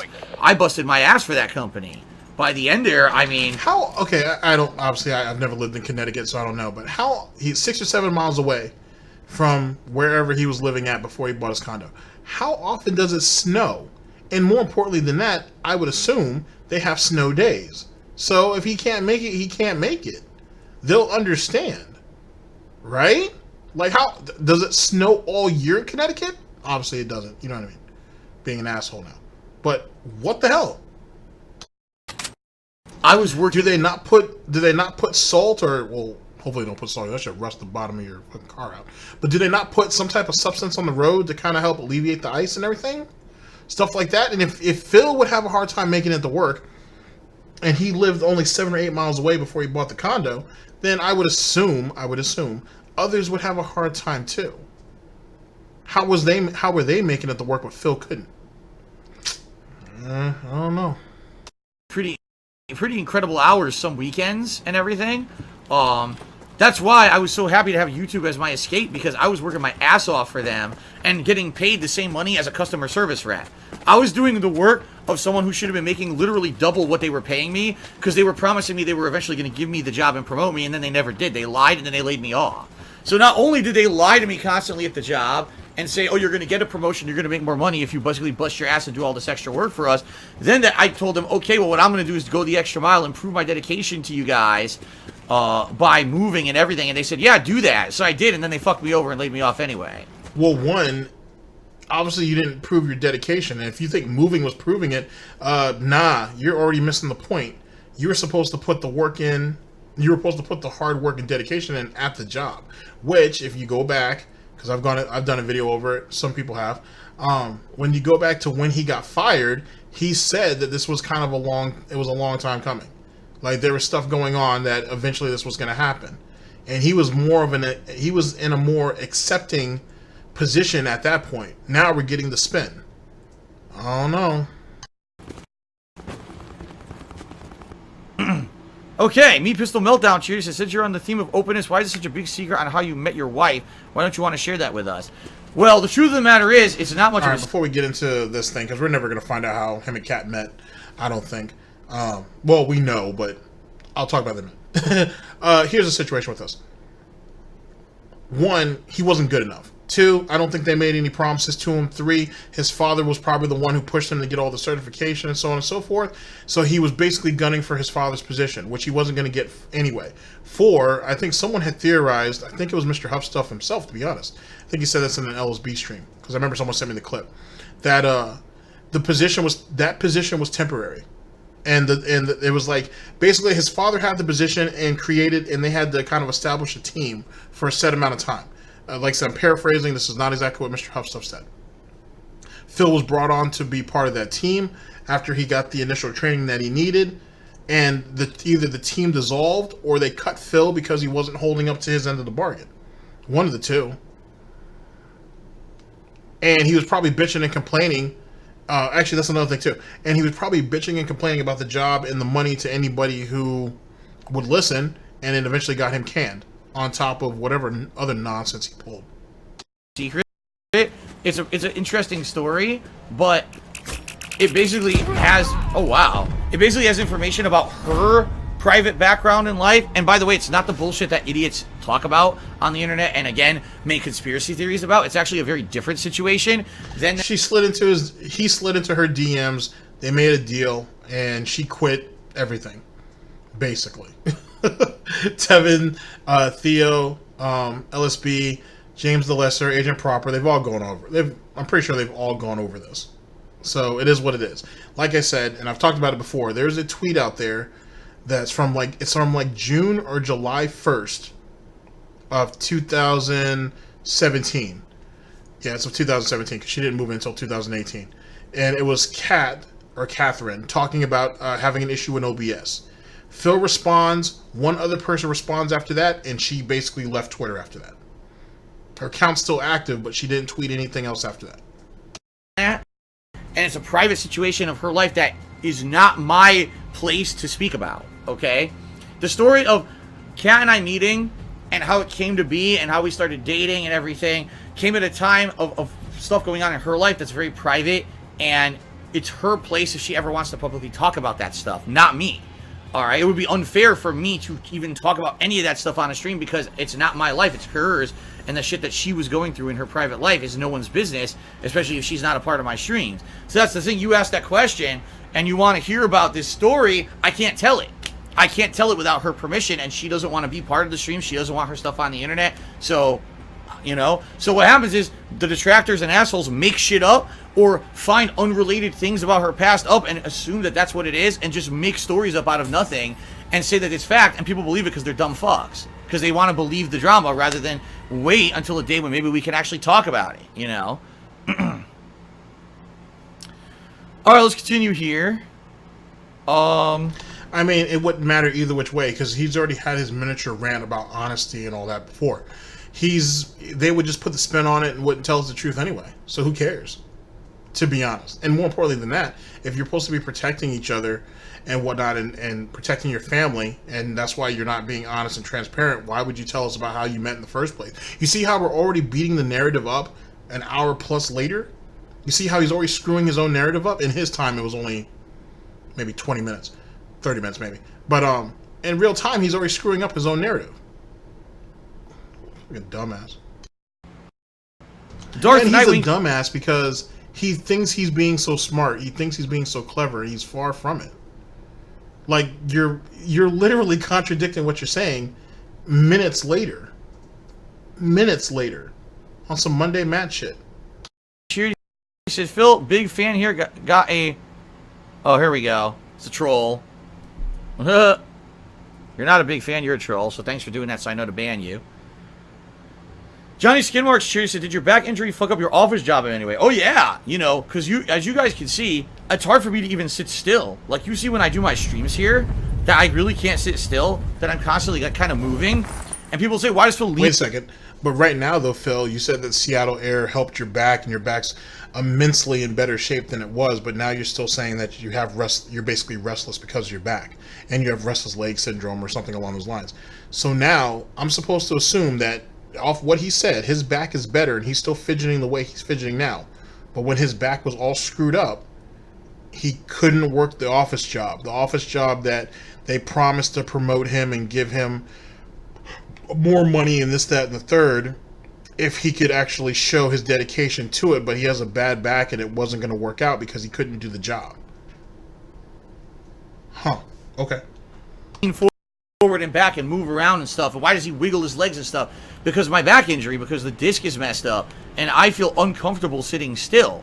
I actually need to be constantly moving around. If I don't, then I actually feel uncomfortable and I can have pain and stuff. So in my old office job, I couldn't even sit in the normal office chair anymore. They had to get me a special chair and stuff to sit in because of my back. Oh boy, you were fucking... He was a fucking diva. He was a fucking diva. He had to go to Daddy and be like, Daddy, please order me a special chair because the chairs here are too hard. I don't like the chairs here. I need another chair. I need a specialized chair. You... Well, this should be good. Defiant sniff. Injury, and I smell bacon cooking. I smell bacon cooking. It sucked because basically I had to try to do stuff to move around the building. That's one of the reasons why I told them that, you know, I felt that doing something different than being a customer service rep would be better for me because I couldn't just sit at the desk all day. I needed to be someone who was moving, going to meetings, talking with people in the building. And the work that I did continuous improvement work. I revamped their entire repairs process of bringing in broken parts, getting them into our inventory. Okay, let's just to where we're at right now. It wasn't like they came to him and said, hey, would you want to participate in this project? He went to them and said, my back hurts, I need a special chair, and I want another position that allows me to do more than just be a regular customer service rep. He asked for all these things, which means they're looking at it as, okay, you're asking for this responsibility, you're asking for this training, you're asking for this position. If you don't keep up with it, or if you can't handle it, then we can do basically what we want with you, because you put yourself in this position. They didn't recruit him, he put himself on the chopping block, so to speak. Into our inventory system, having the representatives who worked at the computers get the information, talk to the customers about what was wrong with the parts, finding the facility to send those parts out and get them repaired, etc. All that process I revamped from the ground up. So my job for a year was to walk through the building talking to everyone about this current process, how they did it, and basically revamping the whole process, which was great. That last year that I worked there, I was moving constantly. Wait, now I want you guys to I need you guys to walk with me on this. Okay, I need you guys to walk with me on this. If you disagree, it's no problem, but I need you guys to walk with me on this. I'm supposed to believe, and you're supposed to believe, that this guy right here, who has basically screwed up every job or every opportunity, for the most part, that he's ever had in his life, that a company put him in a position to revamp a section of it, and he did that for a year, and they fired him for no good reason. First off, I'm supposed to believe that they put him in charge of a first off, one person doesn't do all that. That has to be a position. There had to be a team. That goes back to what Mrhuth Stuff said. That they put him on to help contribute to what is that overarching goal. And he's trying to make it sound like he was the head of it. But he wouldn't be, because he wouldn't have had enough experience to do so. Just because he has the training is one thing, ladies and gentlemen, but he doesn't have the experience to do all that. He wouldn't have been familiar enough with that part of the company and what some of their day-to-day processes are to know how to do that. And if that was the case, with this whole continuous training, or ACE, whatever, why hadn't someone else been put in that position before him? Mrhuth Stuff's right, he had to have been part of a team. More importantly than that, if they let him go after a year, that means obviously what he was doing wasn't very good. Or it became more of a deficit than an advantage. Let's let him finish. Which was good for my back. But that was the thing, you know. I got my back injury, and I'm like, you know, I can't really do the job you hired me for anymore. But I could do so much more if you would just, you know, give me the time and means to do it. Look at all the shit that I could do, and that's when... That's why they fired him. That's exactly why they fired him. If he really went to them and said, I would hope he's not stupid enough to do this, but he might have. If he went to them and said, I don't want to do the... I'm going to put a spin on it. I don't want to do the job that you're doing. I'm good enough that I can do more than that. You just need to put me in position and give me the time for it. They're going to look at him like, well, you're probably not doing the job that we hired you for very well anyway. Which means Daddy Burnell, Dave, which is his father, is the one who was basically coming through and saving his ass. And so now, this whole continuous improvement position probably was his last shot. That was probably his last chance. Now that I'm thinking about it. Oh boy. Oh boy. They promised me the world and basically lied to me and got rid of me after I did the work that they wanted me to do. So. Alright, well, let's head out. Let's see here. Jeffrey tipped me $5, and if you could replay or play new one game for yourself with no business pressure, what would it be? I have no idea. The thing is, I play games for streams, you know, kind of freely. You say business pressure? The only time that I feel business pressure is if there's a game I really want to play that, like, I don't think would work with the viewing audience. And honestly, recently, I don't think that's really been the case. Most of the games... That's not true. It has to have the views and contributions. It has to have both. I used to think it was going to be one or the other, but he needs to have both. He needs to have viewership and contributions. And if it's lacking in one, he'll basically stretch it out until, you know, one of the two that's lacking starts to build itself back up. If it doesn't, he just drops it. I'm super excited for or interested in, I find a way to make it work. Like, for example, Dragon Quest XI. That's not true. There's a lot of games. Excuse me. There's a lot of games that he wanted to play when people asked him to play. Excuse me. When people asked him to play other games, and he refused to play it because, oh, I don't think it's a good fit. Then those games failed, and he puts them onto the back burner, or he puts them onto the chill streams. And then the chill streams now, as far as I'm concerned, are just a junkyard, which is a shame, really. But that's what he does. I was like, man, a long drawn-out JRPG. No one likes it when I play those. But what I did is I made a chill late-night stream that I did for an extended period of time, and I made the streams have a completely different kind of vibe to them because they were more interactive, and it worked.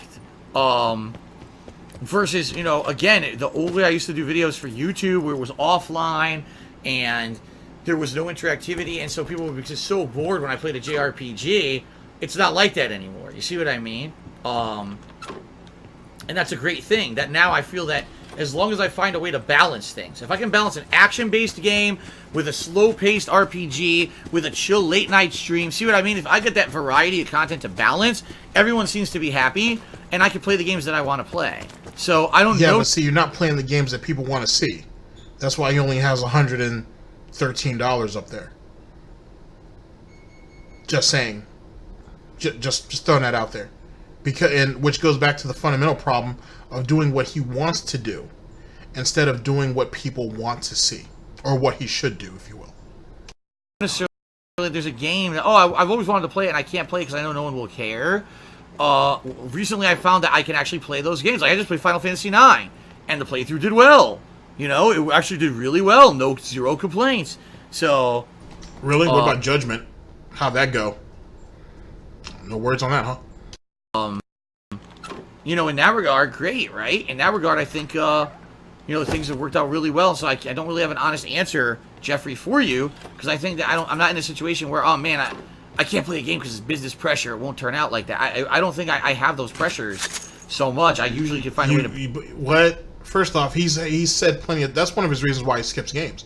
Is he says that, oh, that game's not going to be good for the business. I know what's good for the business, and that's why I'm choosing these games. Not that, oh, those are the games he just wants to play, and he's basically going to just stuff it down your throats, and you guys are just going to give him money for it. It's those are the best business moves. He understands his market. He understands his customer base, because they're all pay pigs anyway. So he knows what's good for the business. And then when it fails, well, I don't know what you guys want me to do. I don't know what game I should play, guys. All the new releases out, no one seems to be interested in. And then they all become chill stream games. And that's what he was talking about, balancing certain JRPGs or certain other stuff with action-based games. Everything just goes to the graveyard, which is the chill streams, if you will. I mean, it is what it is. And he's done that before. He's just putting the chill stream thing on it as basically just weak-ass marketing. It doesn't hold any other grounds than that. Balance it in and make it work with my current content. And that's a great thing. Johnny Skimmarks cheers said, how much of your streams are forced versus what you actually want to do real talk? You know, I'm not gonna say 100% of the time is all amazing. Sometimes I start a game that I don't necessarily love, but I feel like I want to tough through it in order to finish it. But for the most part, since I started doing the interactive streams, I don't really feel that way, at all. Like, I actually feel that, like, when on stream, I'm having fun. It's a rarity when I actually force myself to do something that I'm not enjoying. If there's a game that I play 1 or 2 sessions, really? I don't like. What about some of those games that you played when you played them for 4 straight hours and you only made like $15, $20, $25? What about that? And then you had to go ahead and bitch about it on Twitter about how contributions were low and the game is slow and I don't think people are actually liking it. How about that situation? Or are you trying to refer back to Stranger Things 3? Which is a game that people just didn't like, but you really liked it, so you kept playing it, despite the fact that you were getting upset at the fact that no one was contributing or supporting it, and you didn't understand why people didn't like this game because you liked that game. But I don't give a fuck if you like the game or not. I need to enjoy the game because I'm the viewer. I guess you didn't learn that in business school. You do you do what you have to appease the mob. Especially if you're as dependent as you are. You do what you have to do to appease the mob. Not necessarily always about what you want. You have to find balance in that. And Phil don't want to do it. Phil wants to be in control at all times and in all facets of the business. And he wonders why the business fails. And if you want to say, well, the business is not really failing because he's begging, because he does get the money that he wants. Well, he doesn't actually get the money that he wants. He's not complacent. He's content with the money that he gets, but he actually begs for it. That has nothing to do with the gameplay. That's because he begs for it. He's got people conditioned to do it. That's why Street Fighter used to come off and on the stream every once in a while, because if he did it continuously, if he did it every single night, eventually it's going to get stale, and it gets stale not because of the game, it's because of him. Get anymore? I'll just stop. You know what I mean? Like, there's no pressure on me to keep doing something that I hate. It's not like back in the day when everyone expected every game I played was going to be a full playthrough. That was one of the major things back in the day when I did YouTube videos was everyone wanted the full playthrough no matter what. Even if I hate the game, well, you better finish it and make fun of it for the rest of the playthrough. Like, yeah, but I just don't want to waste my time with it. You know, I don't like it. So I don't want to waste time with it. And then sometimes I would be stuck. Also, you mean like when you go through 100-part playthroughs and then you just quit at the end? Like that, right? Was that one of those situations? Wow. Through for a week of a game that I hated, you know, and I don't do that shit anymore, and that's a good thing. Well, I would say most of the stuff I do today is not forced. Most of the stuff I do today is fun.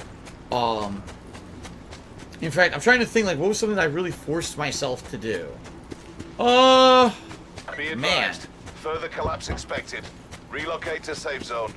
Alright, I would say, so when I replayed Silent Hill 2 on hard difficulty, I didn't really enjoy it.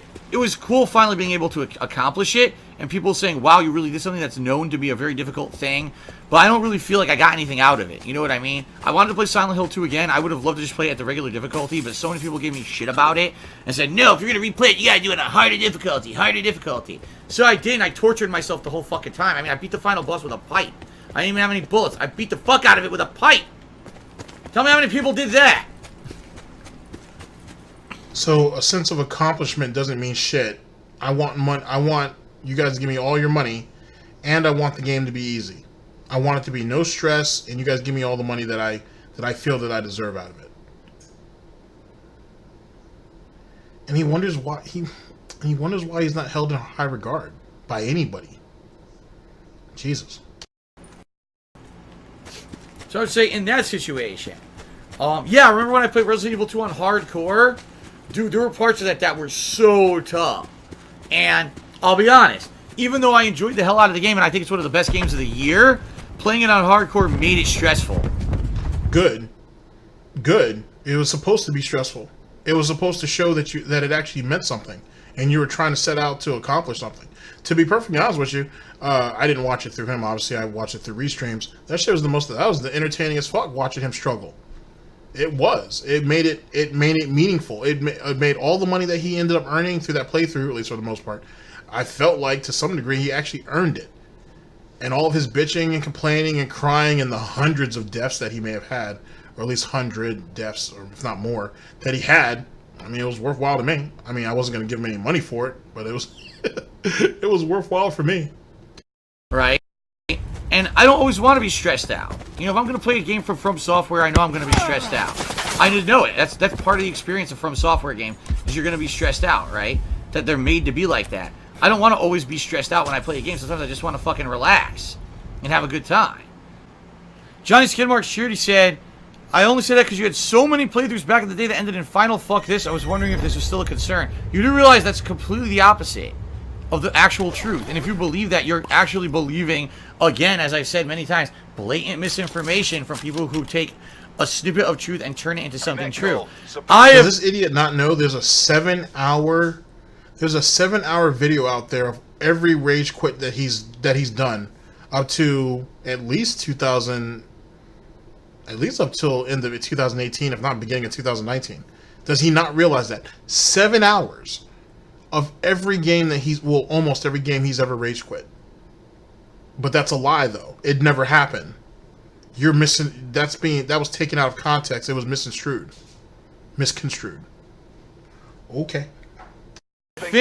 Finished probably arguably more games than any other content creator. If you actually take a look at the amount of games that I've played over the years, the amount of videos I put out, and the amount of sheer playthroughs I put up on YouTube, I've probably completed more game playthroughs than anyone else on the internet. Because I always kind of prided myself on, if I'm going to play a game, I want to try to finish it. And really? But didn't you say a little while ago that you didn't want to have to force yourself to play through games that you really didn't like? And if you wanted to be able to stop it, you just stop? Didn't you just say that? But now you prided yourself on every game that you played through it to the end. It was rare. Maybe 4 times a year out of the 100 games I played a year, maybe 4 times did I say, final fuck this, I don't want to finish it anymore. But okay, so 4 times a year out of 11 years, what's that? 44 games? Actually, let's go ahead and skew that number a little bit. Let's say 48 games. Okay, I know for sure because someone sent it to me like 2 years ago, a list of every video game that he rage quit from the time he started till at least 2018. And there was 100+ games on that list, if not more. You might want to think that over. You may want to think that one over, Phil. Those exceptions to the rule that people tried to actually pretend was like the norm. Oh, Phil's just going to rage quit another game. In reality, I've barely ever rage quit anything in my life. I barely ever rage quit anything in my life. Remember, 4 games a year on average, right? And like I said, I'm pretty sure the list, that 7-hour That 7-hour video has timestamps for every game up there. And like I said, I'm pretty confident he's rage quit over 100 games in his time on YouTube. I'm pretty confident in that. At least 100, if not more. That list might have been larger than that. Very, very rarely do I rage quit games. But these idiots spread the slander and the defamatory lie about me so much, making it sound like truth that people believe it to this day. They actually think that I quit a ridiculous amount of games. In reality, I've actually beaten most of the games I've played. It's just complete nonsense. Johnny Skidmark Shooty said, what about the 7-hour video of you rage quitting games? Is that just written off as a detractor? Dude, okay. There's a 7-hour video of me rage quitting games out of 11 years. So out of 11 years, out of every single day, you know, the first 2 years that I did this, it was 2.5 hours a day. When I started doing this full time for YouTube, it was like 10 plus hours a day. And it's been like that ever since. So you're talking how many thousands of hours they found 7 hours of rage quitting. Do you see my point? Actually take the amount of games that I finished and compare it with the amount of games that I didn't finish, and you'll find the ratio is minuscule and tiny. But because some idiot made a 7-hour video of only the times that I rage quit, people don't know that I've been around for 11 years and have played more games than anyone else and think, oh wow, this is a guy that just rage quits all the time. And that's stupid and ignorant, but that's what they believe. Alright. Why can't we be friends? Cheers. Would you ever consider uploading to your OG DarkSydePhil channel ever again? No, it's an archive. Alright, everybody. Well, thanks for a very supportive night. I know we had, dramatic topics. I don't even think they're dramatic topics. I really don't. Like I said, when I'm talking about truthful stuff, I don't ever think that it's drama or whatever. The only people that make it into drama are people who don't believe me. You know? My fans and people who actually have been around for a long time and trust me, those people know that I'm telling the truth. So, you know, if you're going to write off everything I say as bullshit, do yourself a favor. Just don't come to the streams anymore. Don't waste your time with me, because all you're doing is wasting... So basically, don't spread the truth. Gotcha, Phil. ...your life, you know? Like, the truth of the matter is that all the things that I've had to change in my life over the years are because people just won't leave me alone. They won't move on, you know? So I certainly hope that you guys had a lot of fun on the stream tonight. Thanks, obviously, to everyone who was very supportive tonight. I appreciate that very much. X-Plant, cheers. Can we talk about... Okay, so give me just a second, because I'm actually looking up something for you guys. So, first off, let's go ahead and change the scenery.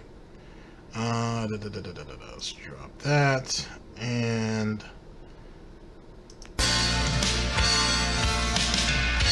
I'll be back in just a second.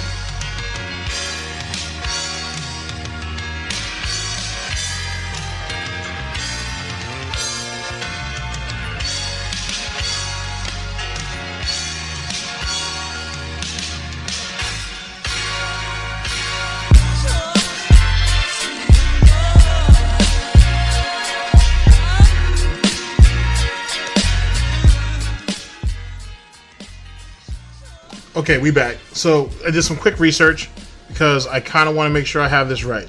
So Phil has, yeah, we still cutting bacon off your back, so we'll keep that up there. Phil has completed throughout his YouTube career. Okay, he's completed about over 700 games. I would have to say at the point that I'm watching this, that I'm reading this list here. Let's see here, because this person actually did it alphabetically. Okay, Phil's completed at least 740 plus games. That's how many games he's completed over his years. 700 plus games. We'll say that. Now, Phil has rage quit. I don't know how old this is though. He's rage quit. Incomplete playlists. Let's see here. They have him down for... He's rage quit at least 78. They have him down for at least 78. Special notation, there might be more. Alright, well, we'll just go off of the straight facts. If someone knows about that, remembers the list that I had mentioned earlier, they can definitely send it to me or leave me a link in the comment section, or leave it to me on DM it to me on Twitter. But there you go. He's completed 700 plus video games over his 11-year career, and he's rage quit between 74 and 78. It's about 10%. So that isn't very rare. That isn't rare. That isn't necessarily few and far between, but those are the numbers, at least at the time, and whatnot. So we'll just put that out there, because I knew I saw it anywhere, but that's not the actual list that I was telling you guys about. So that's not what I was looking for. All right, so what do we take away from this this very long video, ladies and gentlemen? There are some gems. The detractors, it's whatever. To be honest, that's just another even flow. The situation about his job and some of that nonsense, he got himself fired, which is what I always thought, which I think we all always thought. He ended up getting himself fired. He tried to milk that situation with his back to get himself in a much cushier position and to get way more money, and that just didn't play out. Now granted, this isn't the full version, as you know. There are some parts that it's a little bit more drawn out, like where he talks about his father and how much his father's making $100,000 a year, and that's why he felt he should have been making $100,000 a year too. It kind of gets finicky, but it's an interesting type of situation. Maybe I'll save that for another day. But I mean, it is what it is. It is what it is, to be honest. I think there are some gems there, to be honest, and I think there's a lot that can be taken away from it, given a set opportunity. But still, fun stuff either which way. Poked a lot of holes into a lot of bullshit. And that's what we're going to do moving forward, ladies and gentlemen. Thank you very much for listening in. I very much appreciate it. And I'll see you guys for the next broadcast, whenever that might actually be. Take care of yourselves, ladies and gentlemen. Bye. Oh yeah, and don't forget about some of the questions that I asked you. Just give me, if you guys have made it this far. And hopefully, I can't wait to read your comments down below. But I'm anxious to hear what some of you guys think about some of the stuff that we brought up as points of conversation. Later.